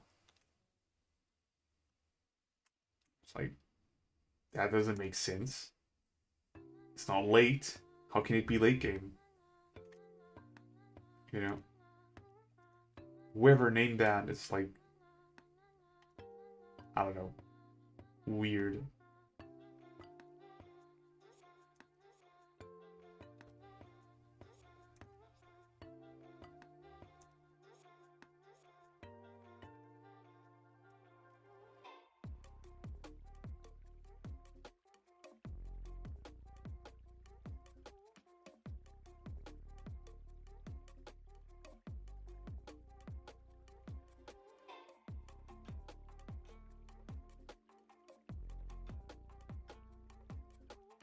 I mean, not necessarily, you know.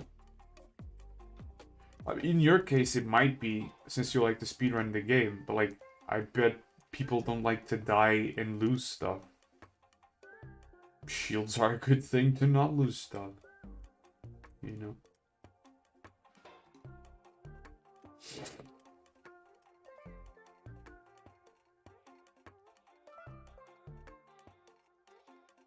Yeah, that's what I'm saying. Like, if shields block all of the damage, I would go for a shield.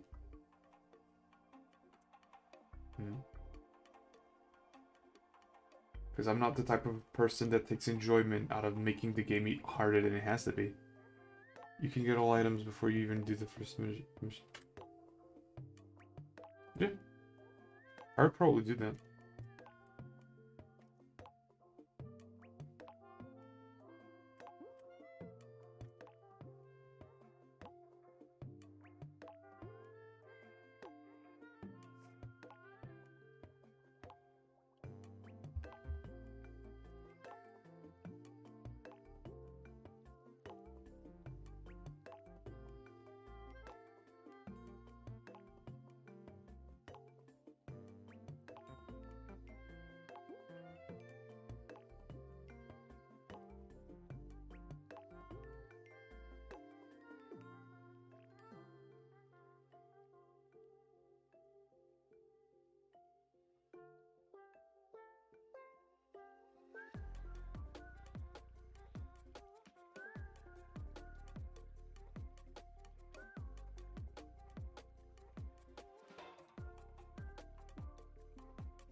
Style came out a bit different than I was expecting.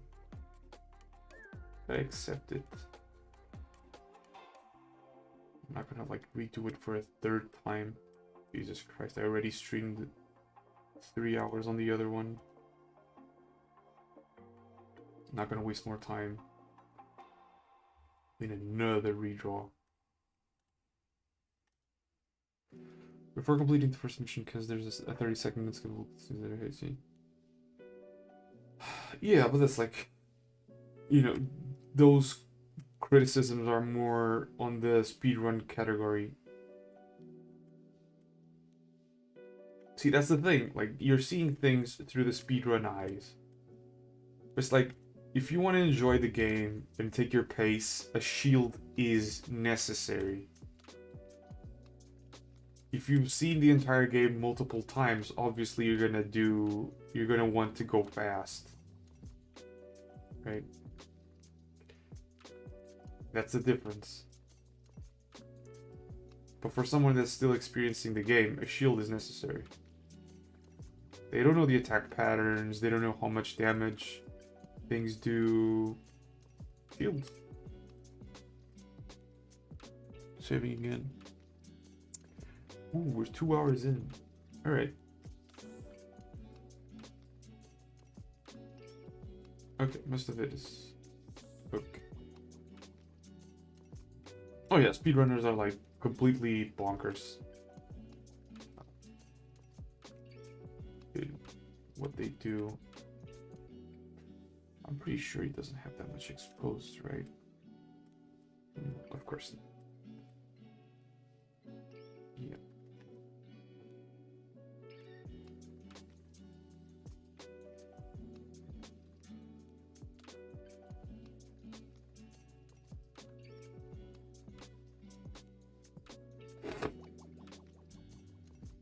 Yeah. I like looking at speedruns. I don't like doing speedruns. Again, it's that whole thing. Like, speedrun has a very competitive basis on it. It says I'm not very competitive. I don't like doing them.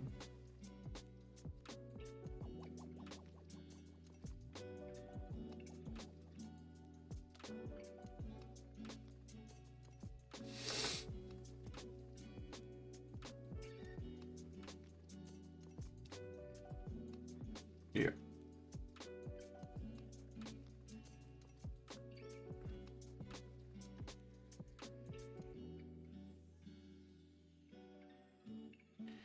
Yeah, but there might be things involved in it, like attack patterns, you know, maybe different weapons, things like that. And those things matter a lot.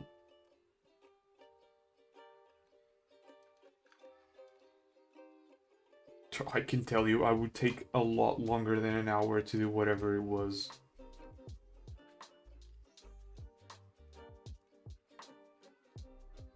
I take my time with games. It's like eating without chewing, you know. And people complain that games are like too small or something. It's like, no, they aren't. The world is gigantic. You just don't want to see it. It's like the Breath of the Wild speedrun. Like, you can do Breath of the Wild in 5 minutes. But to see everything, it would take you maybe weeks.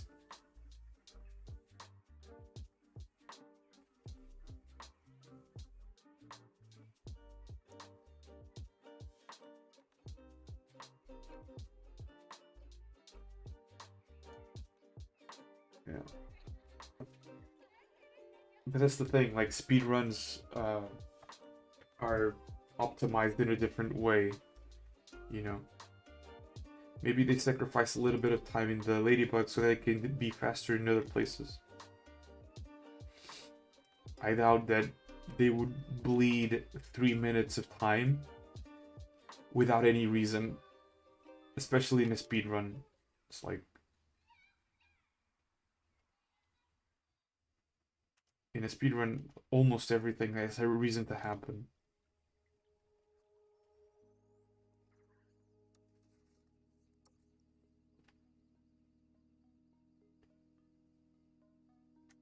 Yeah.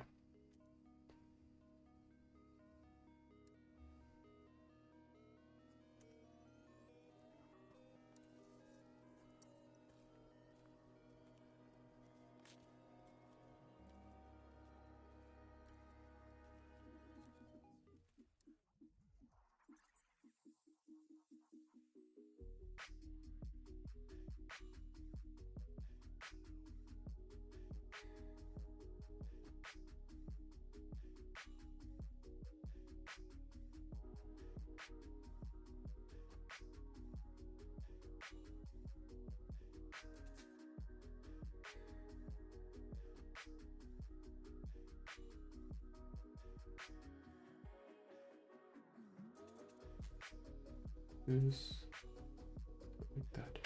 But I memorized attack patterns and it's easier for me. Still not good speedrun. Yeah, I mean, that's kind of what I do in Dark Souls. I memorize the attack patterns. If I don't do that, like, there's no way I'm gonna finish the game.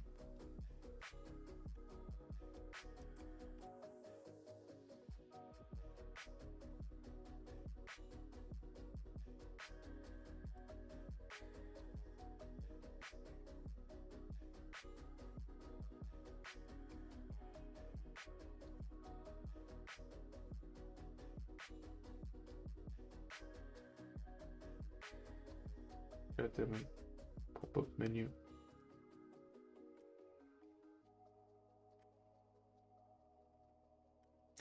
But the first time between me and my friend to do this 150 days in game to December and all things. Yeah. Yeah. That's like around the normal rhythm that a game takes.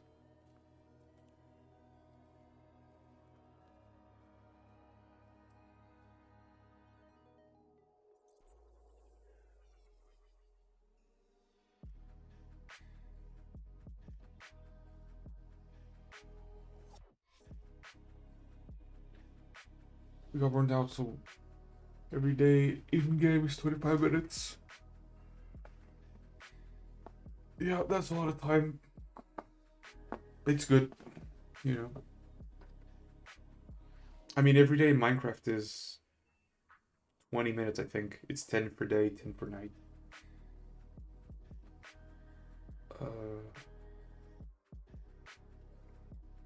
25 minutes, so that would be 3,750 minutes.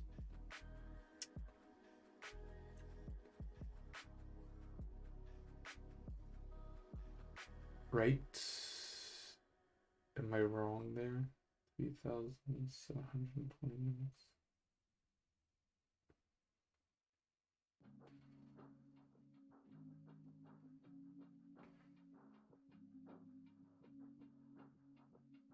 That's like 115 hours to beat 70% of all things.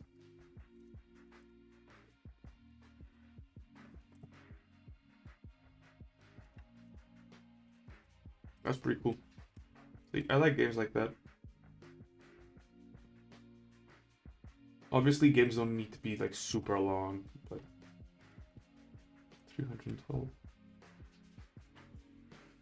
Wait, was my math wrong?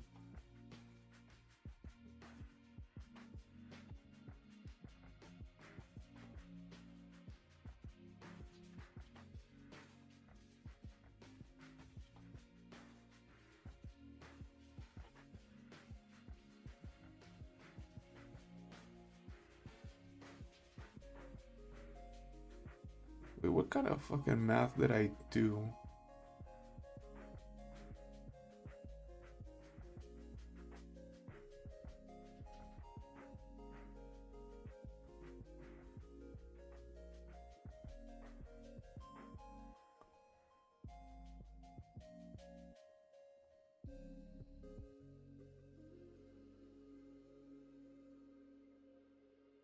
What kind of math did I do?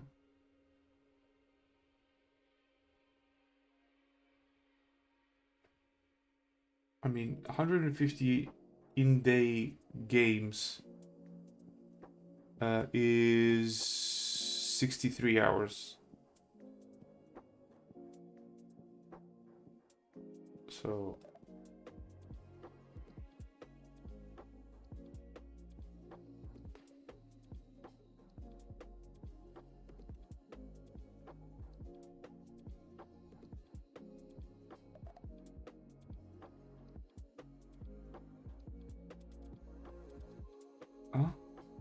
did 12 because that's the longest you're gonna play.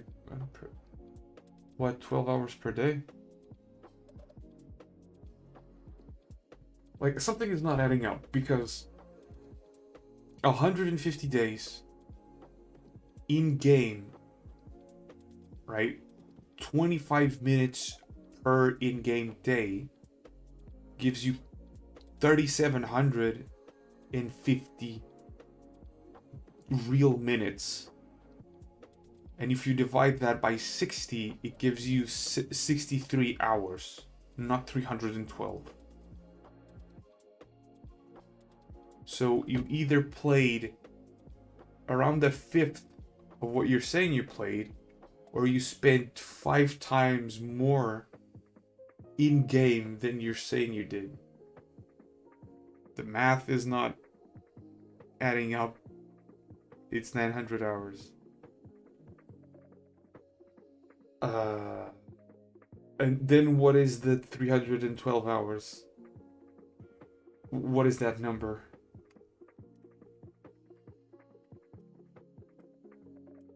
Because that's the number that's confusing me.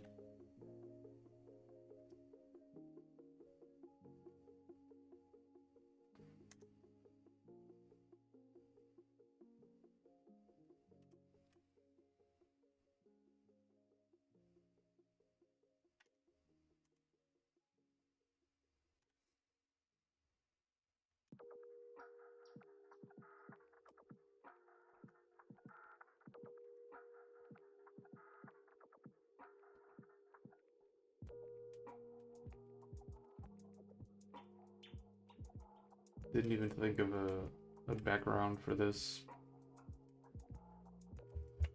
God damn it.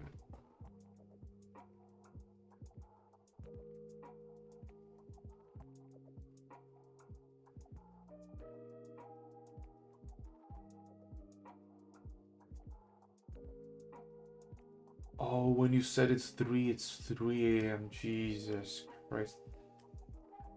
I mean, it kind of hurts my viewership, but what are you doing up at 5 a.m., dude?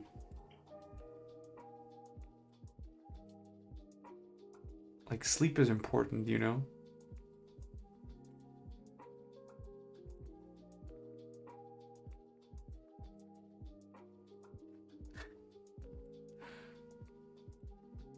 Like, you can't just say, oh yeah, I'm free at 5 a.m. What?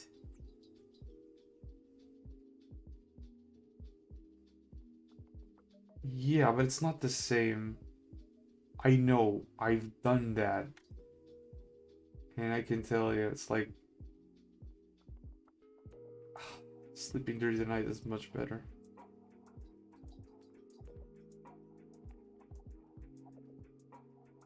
Like, only when I did both did I really start, like, valuing this stuff.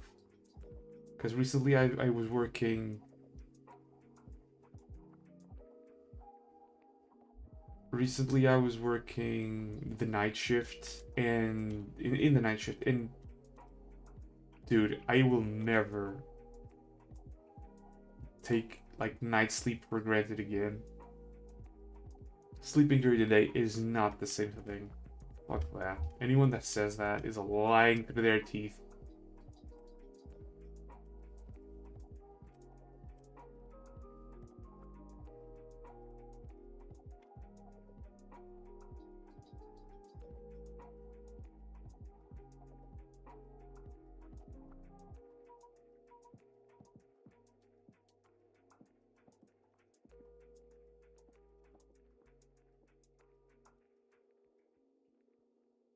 You're free after 6. After 6?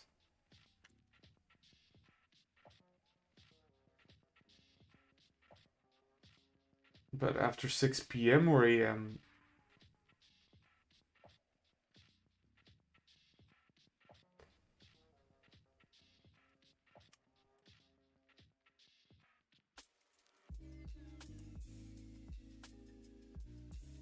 Yeah.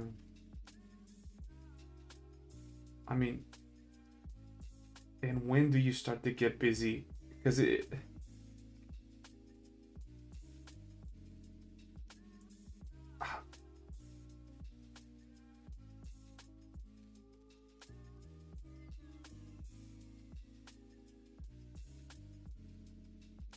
Because, like, I think you might be sacrificing your health for no apparent reason.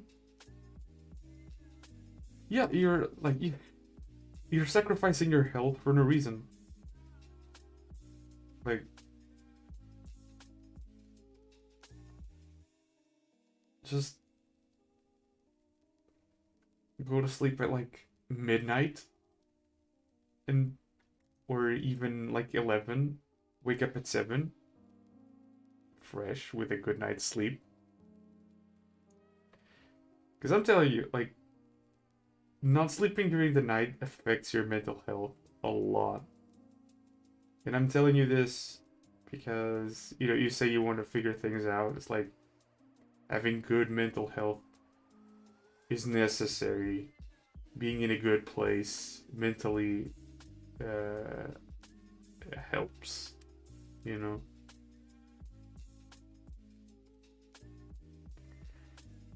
Yeah, that's what people say. That's what my mother used to say. And yeah, now that she's sleeping during the night, yeah, she definitely sees the changes.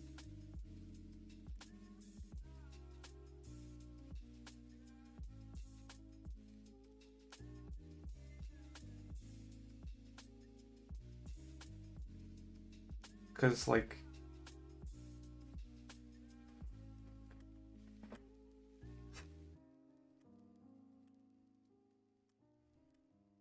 it's just because a person gets used to it doesn't mean it's good, you know?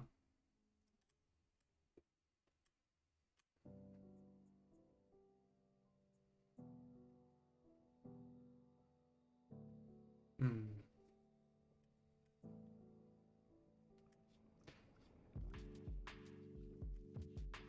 There's that, but I don't need to draw that.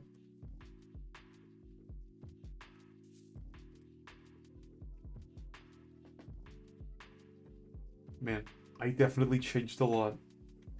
Jesus. Just 1 week of night shift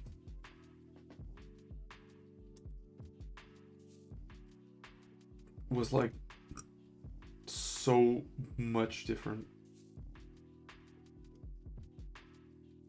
Much more different. Absolutely. Like insane.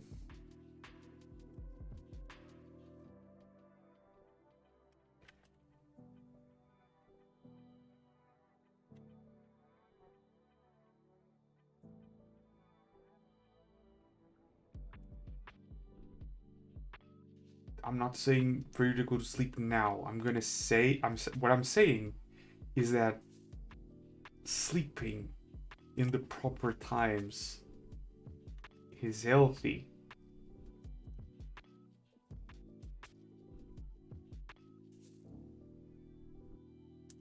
You know,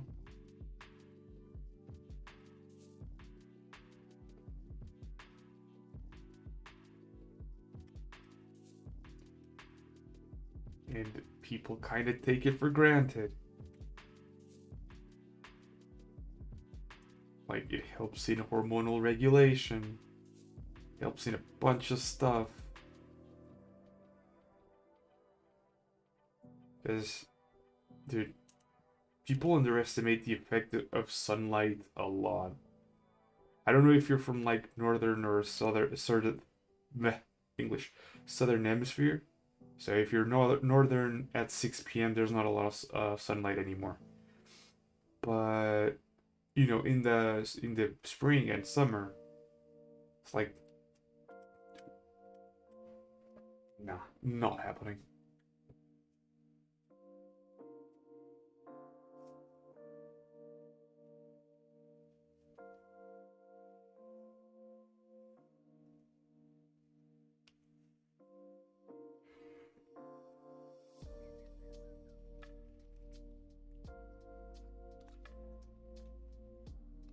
Cause like waking up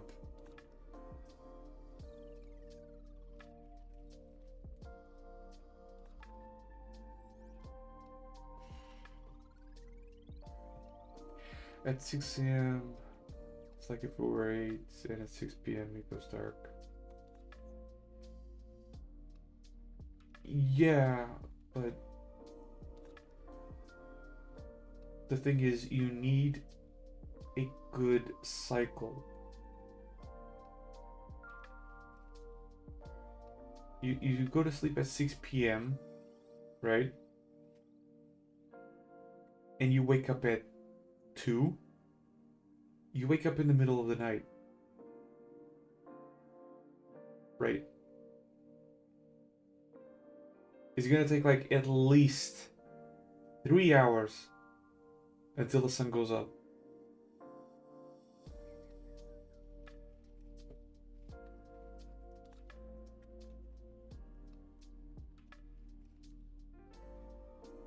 It's like, that's not good, man. I'm telling you, if you start to sleep in the appropriate time. My point in all of this is that you say you're in a complicated time where you're trying to figure stuff out. This is one of the easiest things to figure out. I'm telling you. I worked in the night shift. I made tremendous sacrifice to work in that schedule. You know, to change the schedule to be night shift. And now that I'm like going to bed at 11 p.m., waking up at 7 a.m., I spend, I kid you not, the entire day drawing. Like, energy for everything. But when I was working at night, I would sleep the entire day.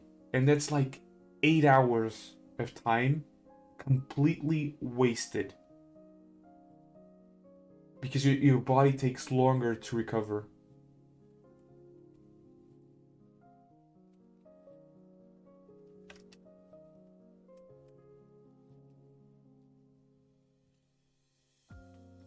That's kind of my point. Like, you rest more using less time. Because going to sleep is not the same as resting. My night shift started at 10 p.m. and ended at 7 a.m.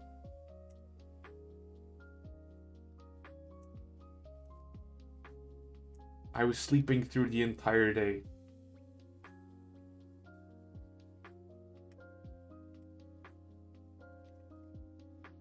Because it was at the time where the sun was rising at 7 a.m.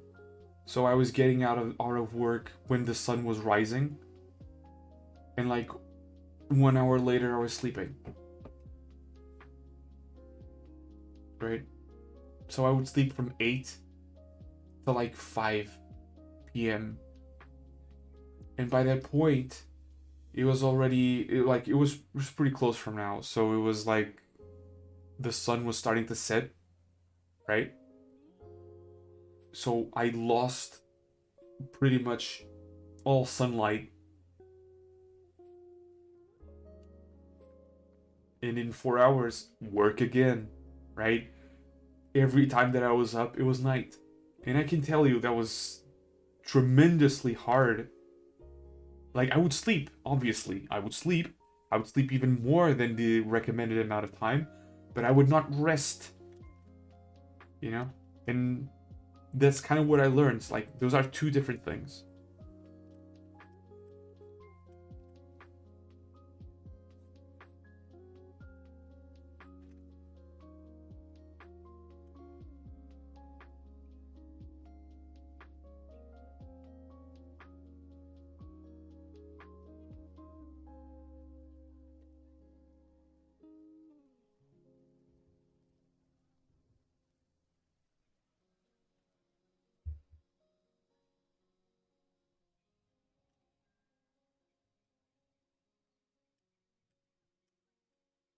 Mm.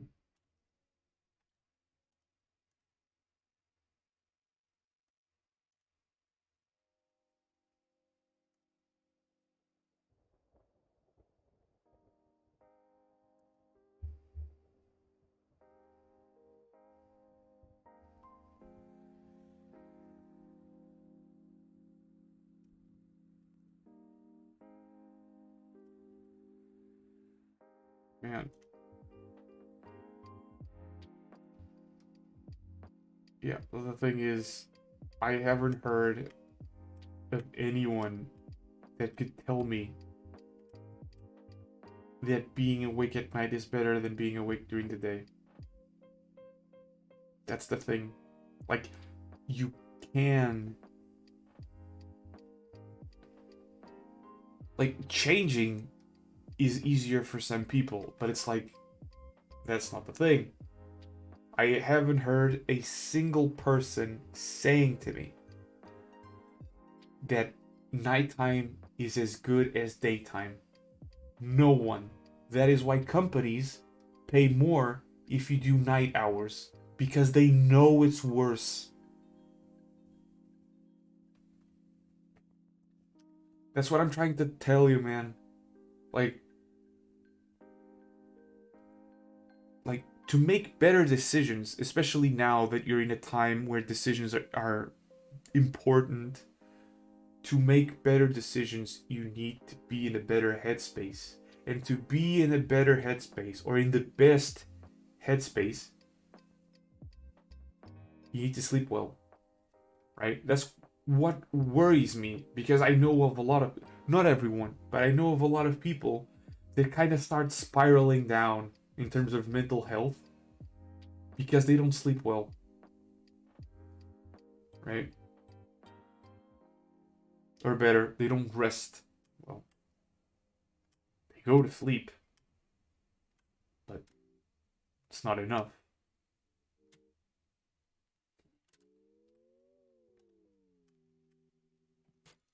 A thing that I've been doing recently is like turning off extension cords in my room, because like they kind of do this small noise. I've been resting a lot better now, because like I can fall asleep even with the faint noise, but it ends up affecting me.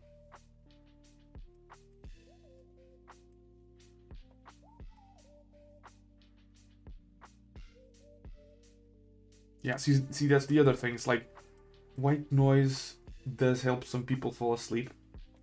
It does not help you rest.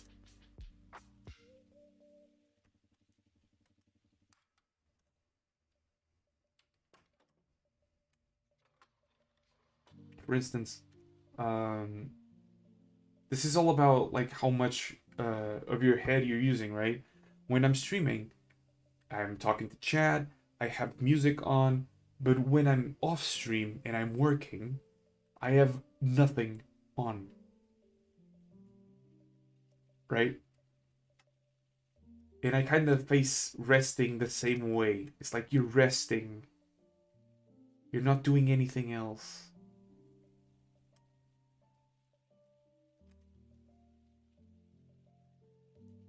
I'm pretty sure that's what light does. What? What do you mean? That's what light does. Light.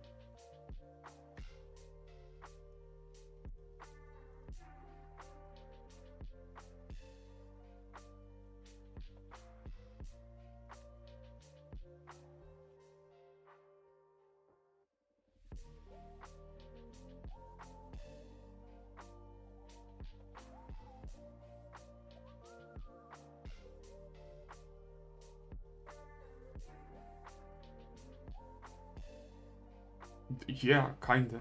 That's why it's better to sleep at night. But what I'm talking about is the extension cords make noise. They do have a light, but the problem is the noise, not the light. You know, I can cover up the light if I want to, but the noise is kind of hard to muffle. That's what I'm mentioning. But yeah. But where's the mouse? What the fuck happened?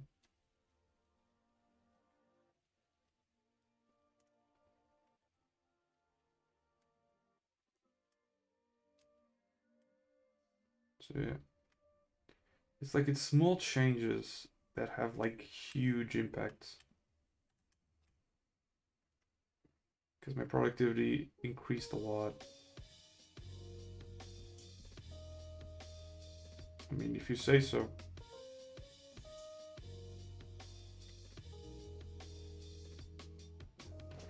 I'm just saying, like, eventually you're gonna go back to daytime, or nighttime sleeping, I mean. And you're gonna see the difference.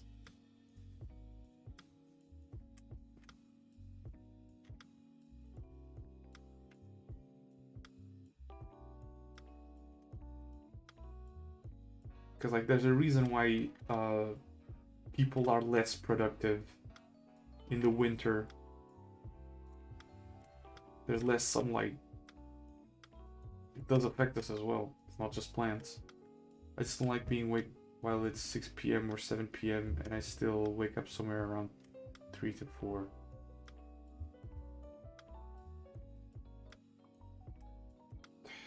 Man.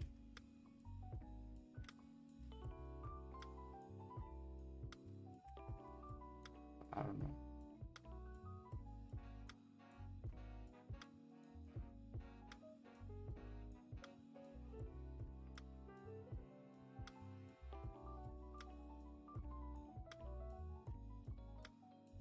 Yeah, but that's... I don't know, man. I don't know. Because, like, you only take the benefits if it's only, like, a long routine.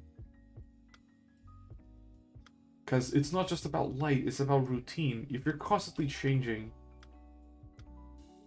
Like, if you're constantly changing the time that you sleep at, right? Even if it's easy for you to change, your body will feel the difference, right? It's almost like people that make surgery to like shrink the stomach, so they eat less. Like, really, they eat less, but the thing is, once they take it out, they go back to eating a lot, right? Your body feels that. You're eating less and you're having a lot of results because eating less makes you thinner, but your body is thinking, I'm eating less right now because I'm under stress. Once the bend goes out, it's gonna fill everything back in, right? Your body always reacts to that sort of stuff. And if you're always changing your sleep schedule, it's gonna change the way it uses energy as well. Like bears in hibernation, right? They eat a lot, and the body already knows, like, okay, we're eating a lot, we're storing a lot of energy because winter is coming, and we're not gonna be able to get a lot of food.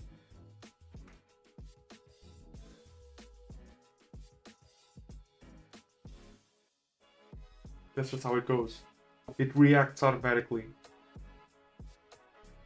And, you know, talking about physical aspects, there's like psychological aspects to it, you know, emotional aspects to it. There's a reason why people get angry when they're hungry.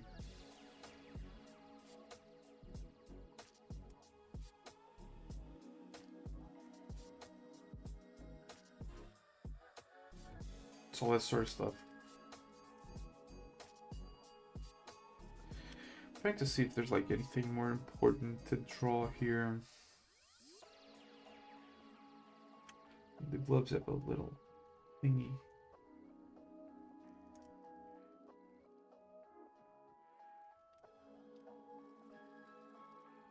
Because that's the thing, it's like you normalize that behavior, so you don't see any benefit from doing it properly, right? It's like a smoker that is not coughing, doesn't have cancer, right? So smoking is not doing anything. It's quite not it. No bear, since there's little food, the body tries to save up energy. It makes fat. Yeah, that's what I said. It eats up a lot because it knows that in the winter there's little food. Right? So by eating a lot now, when it enters hibernation, it can spend that food. That's what I mean. Right? The body reacts to that because the body knows. When you're switching sleep schedule, what you're telling your body is that you're going under a massive change period, which is going to produce stress. Yeah. Our bodies are not made to change sleep schedule for that, right? And like companies try to like pay you more to work during the night, but it does have its consequences. That's why I always insist in going to sleep at 11. I think it was like in Halloween. I was at a friend's house and we were supposed to do like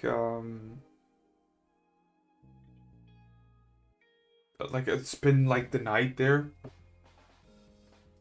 And by 11 I was sleeping. 11, why? If I go to sleep at 11, I wake up at 7 a.m. With 8 hours of sleep. That's what I need. Right? Some people need 7, some people need 9, some people need 3 hours of sleep.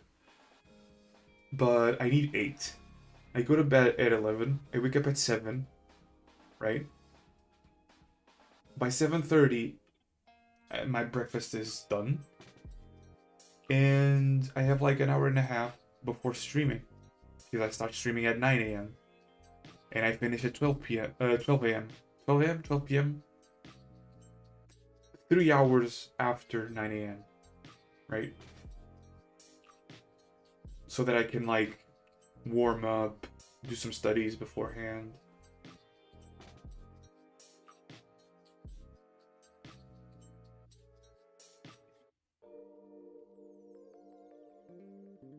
The problem is, there's very little, like, all around the year where I'm at, the sun is usually not up at 6 a.m. So it's like, there's no need for me to wake up so early. Also, there's other reasons, like, if I wake up at 6 a.m., I'll wake up the people in the house. So, I'm in Portugal. It's like, people usually don't know where that is. Like, if you have France, right? You have Spain. I don't know the shape of Spain. Like, it's something like this. It's like a pentagon. Like this. And then you have Portugal here. And, like, over here is Italy. Like, here. It's Italy. Yeah, I'm here.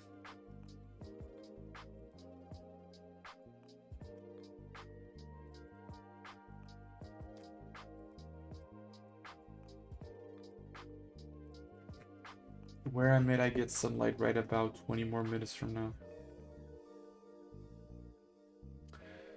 So right now it should be like almost 5. Almost 5 a.m. where you're at, right? Or no?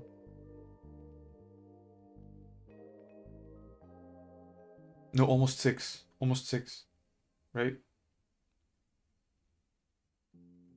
Yeah, that's not very common here. Getting sunlight at 6 a.m. 5:30. Yeah, exactly. It's not very common. I'm not gonna like work much more on this today because the next part is going to be like line art, and I want to leave it for another stream. I might sketch a few things for the background, I guess. But yeah, like yeah,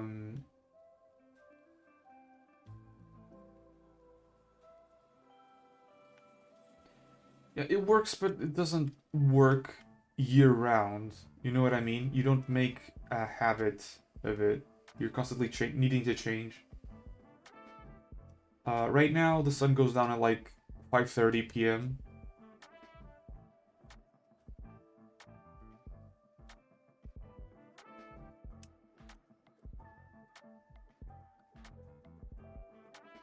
So it's like until 5:30, like the really important stuff is done, right? After 5:30, it's like I take it easy because it's nighttime now. And yeah.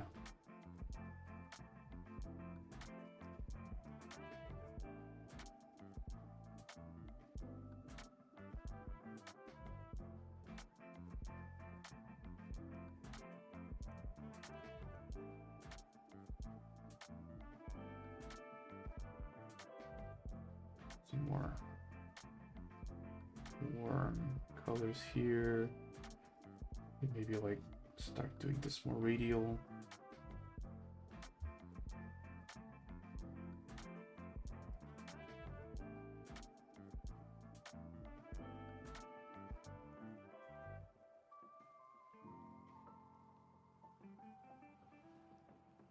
Like this.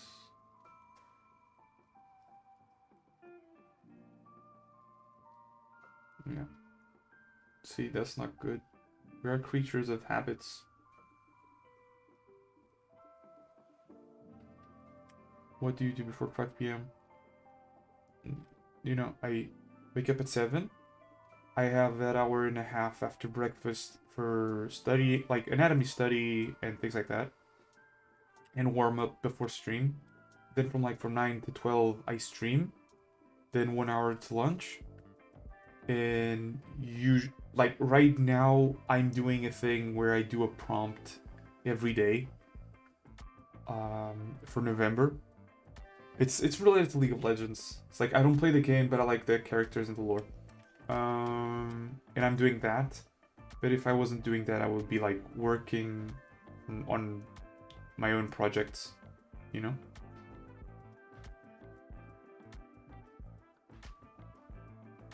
And I just go. And after 5 p.m., I still work. It's just, I take my time, you know? And if I don't want to work, I don't work. But I make sure that by 5 p.m., I have 8 hours of work. Right? And I can only do that because it's like, I do exercise. Like after 5 p.m., I also do exercise. But, you know, exercise, good sleep, try not to eat a lot of bad food. Even sometimes I do. It's just I try not to make it regular.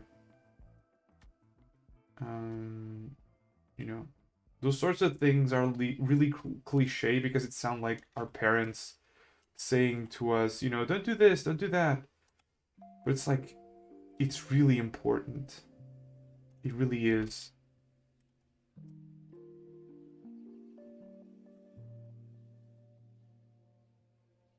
Wake up at 3 or 4 a.m.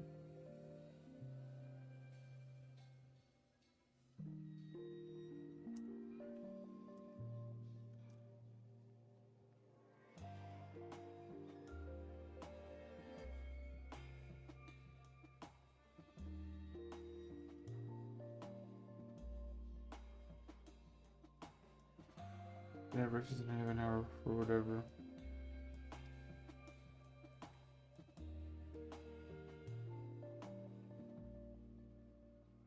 Yeah, same. It's just that my breakfast is not like huge, so you know, even eating slowly, it goes down a bit fast.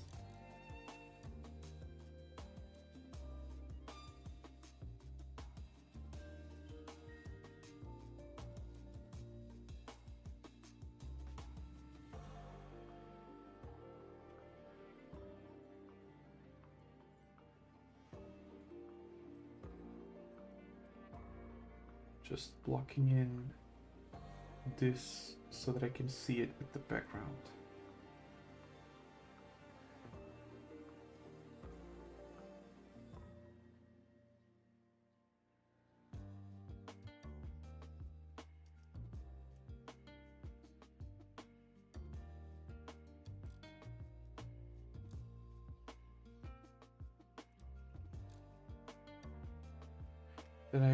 Then after I go to work, come back at 5 or 6 and then done.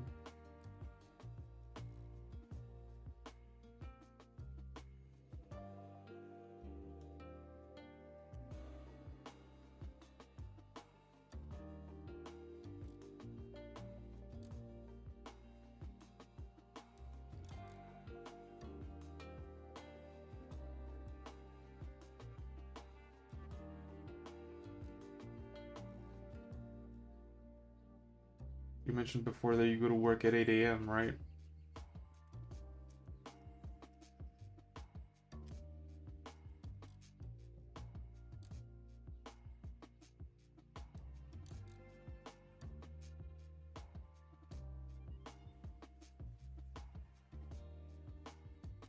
And you, I mean,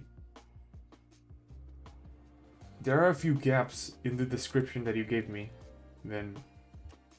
Because if you wake up at 3 or 4 a.m. and you have an hour, like you have breakfast, okay. But even if you wake up at 4 a.m. and you have an hour for whatever, right? Until 8, that's still 3 hours left. Like, do you take 3 hours to eat breakfast? You know what I mean?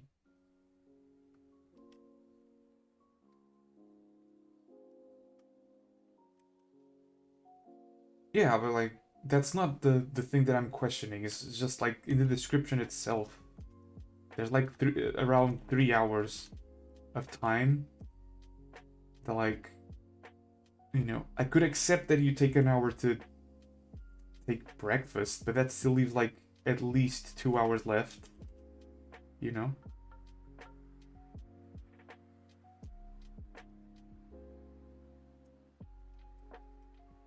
Because what it feels like it's happening is that you're kind of living to work and not working to live.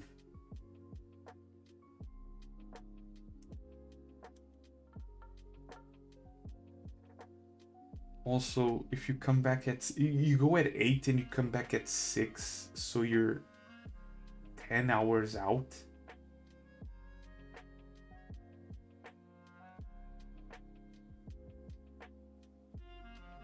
Like you're 10 hours out from work.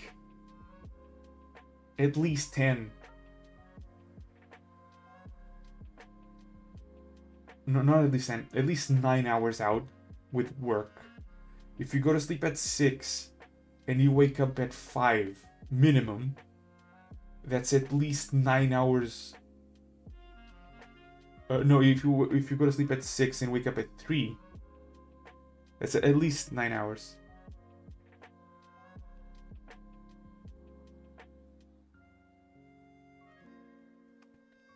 Yeah, but it is, man, there's a lot of time that you're using with just work and sleep. Because, like, if you start going, okay, but the thing is, like, the thing you need to understand is, like, when I consider work, commute, right, and breaks that you need to do because of work still counts as work, right? So if by 8 you leave your house to go to work until you come back, everything is work. So if you leave at 8 and you come back at 5, you're using 9 hours for work. And if you go to sleep at 6 and you wake up at 3, you're using 9 hours to sleep. That already leaves you with less than a third of the day left.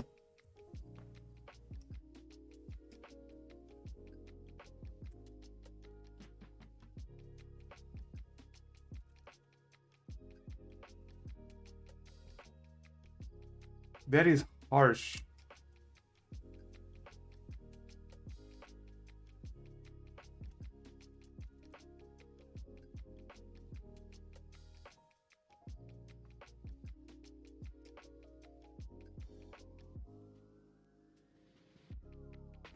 Like in your case, if you're still like trying to figure out what you want to do, can't you like still work, but work a little bit less? You know, 9 hours is a lot.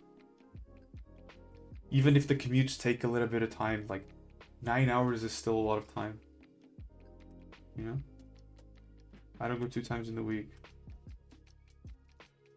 Like what, in the 5 days of work, 2 of them you're off? Yeah, okay. I get it.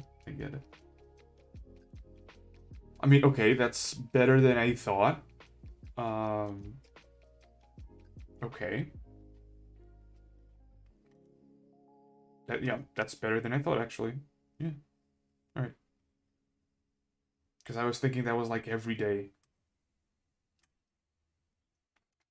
Okay, don't count weekends as days off. You're not supposed to work in the weekends, all right? It's like of it like this. Weekends are days where it's extra work. Only weekdays are weeks off.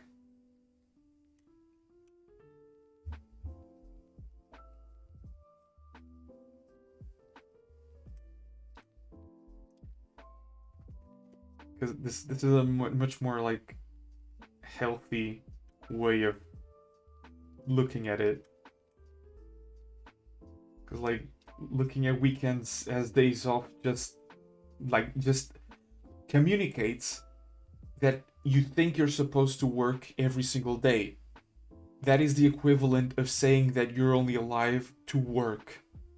That is not true, right? The weekend is yours. If you go to work, it's extra hours.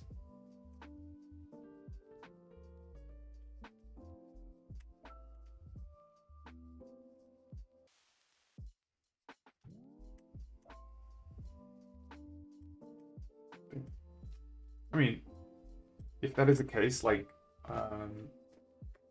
you know, in the days that you work, there's a bit of time that you could use.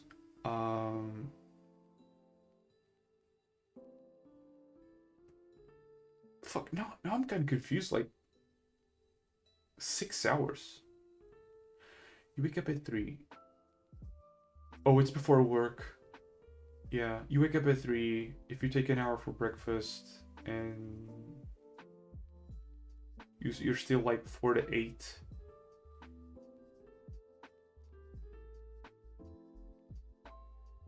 Yeah, I mean, that's not the part that is worrying me, you know? What I'm saying is, like, since you have a job, that's kind of like your safety net, right? Because you want to be a content creator. That's your safety net. You know, while things still aren't rolling, you have that job. But it's like, if you want to be a content creator, you need to get it going. And it's like, the idea that I had was that it was every day. If it was every day, you wouldn't have enough time to do anything. But no, like, even in a day where you work, from like 4 a.m. to 8 a.m., or even like 4 a.m. to 7 a.m., that's 3 hours, right? You can work on stuff, right? At least that's what I do. And you know, in your free days, you have a lot more time to work on that stuff as well. So yeah.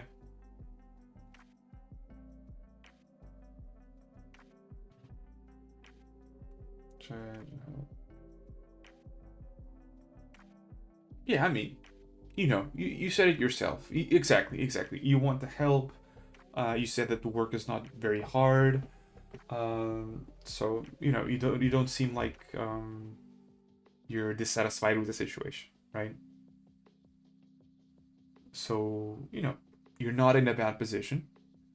Now you just need to start. You know, you need to start optimizing your time and start creating content. You know, start figuring out what you want to do. More time with family. Oh yeah, yeah. That's a big one. Like people that start living alone, it gets very lonely. Like always being separated from family. Man.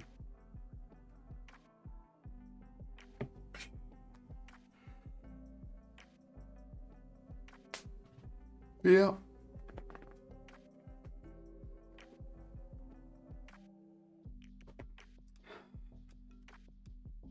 I'm just gonna do weird stuff here while we're talking.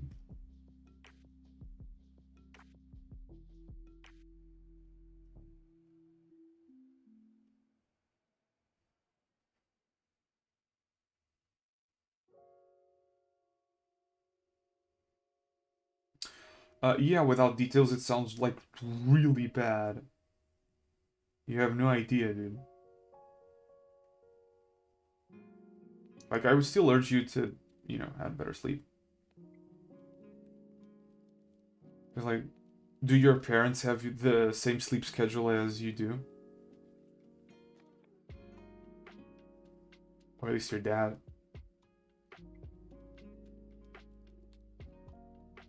Or does he go... He goes to sleep later, right? And he wakes up closer to 8 a.m. Yeah. Yeah. I mean, you'll figure it out with time. But what I'm guessing is, like, your dad also went through that. And now he kind of values good sleep. You know? It's a thing that comes with time. Like, there are certain things that are hard to explain with words. People need to go through them.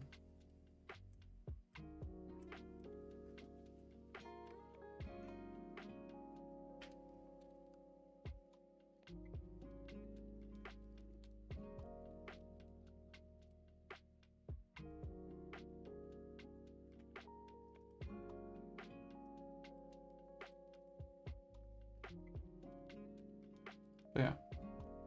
When you know, when you start making stuff, because you haven't started making stuff yet, right?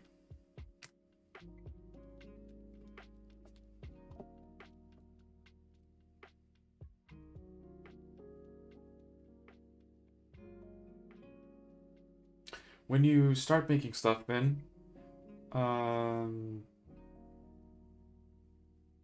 not heat. Not yet. Okay, okay. When you start making stuff, share. You know, share it with me. I like to see it.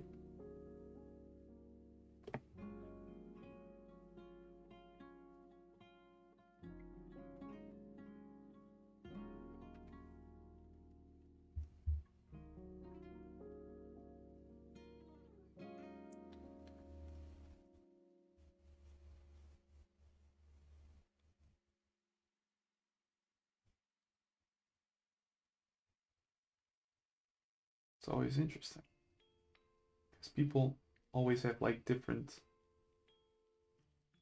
ways of expressing themselves, and I really enjoy looking at all of the differences, you know, of approach.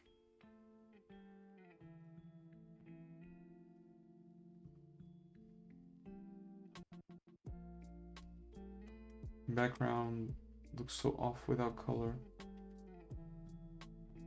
In the character. Don't worry about it. Don't worry about it. Like to paint the character, it's still gonna take a while. Like next stream, which is tomorrow, I'm still gonna like do the line art because this is still sketch. You know, it's Friday and Monday that I take off. Uh, oh, extended weekend then, like 4-day weekend. That's kind of cool. Okay. A 3-day weekend just hits hard. Hmm. Yeah. But yeah, like I'm gonna do the line art tomorrow, and after that is gonna be like color blocking everything on Wednesday. So I'm only gonna start like rendering. Color is gonna appear on Wednesday, but rendering is gonna appear on Thursday. And Friday is because my friend always gets on. Nice. Nice.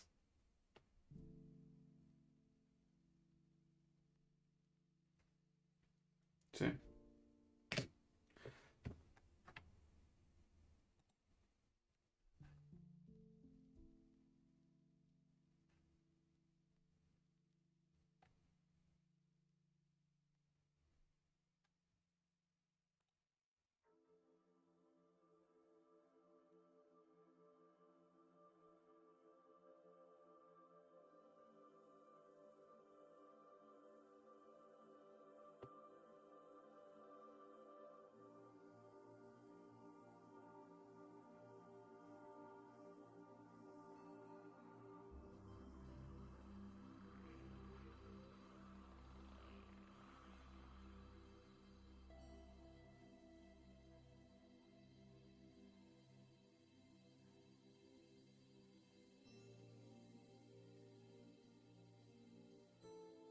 That one was Monday, then Wednesday off.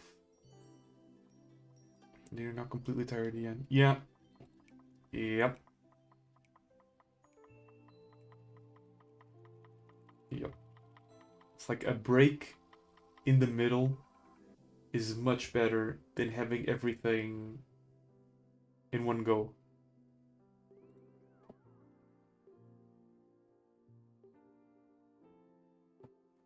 Like we like pauses.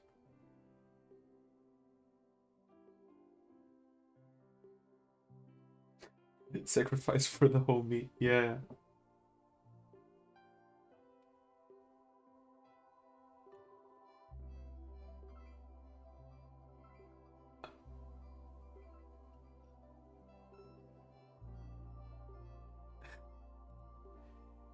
Yeah.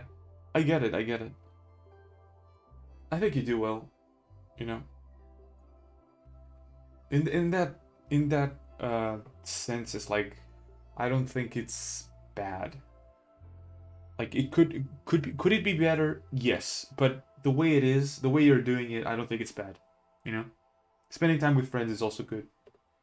So sometimes a little bit of effort is necessary to make schedules align. So yeah, it's already pretty good.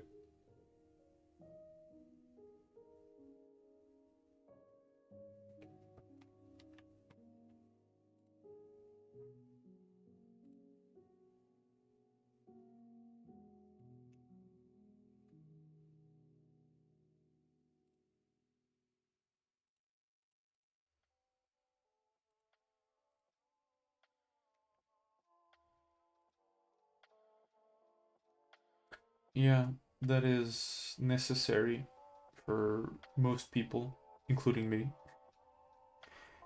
Time with family and friends and time to party. Yeah, that's good for mental health, emotional health, you know. We are mainly social creatures after all. The Monday's not there for nothing. Yeah.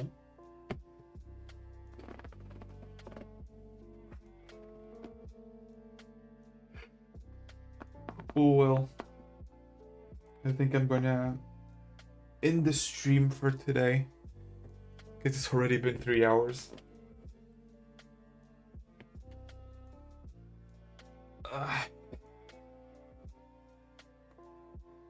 Well, it was great having you here. It was a good talk. It was a good talk. So, since today is Monday, right? It's your day off. You might, I don't know, you might or may not show up tomorrow. That's, it's with you, but, at the same time. So, around 3 a.m. for you, I'm gonna be streaming again. So, yeah. I want to thank, I don't know who's watching right now besides you, but I want to thank everyone that watched this stream. Also, this will be in the VOD's channel. So, anyone that is in the VOD's channel, I want to thank you for watching. And yeah, I'll be back tomorrow at the same time for 3 hours, and we're gonna do Diluc's line art. But yeah, see you tomorrow.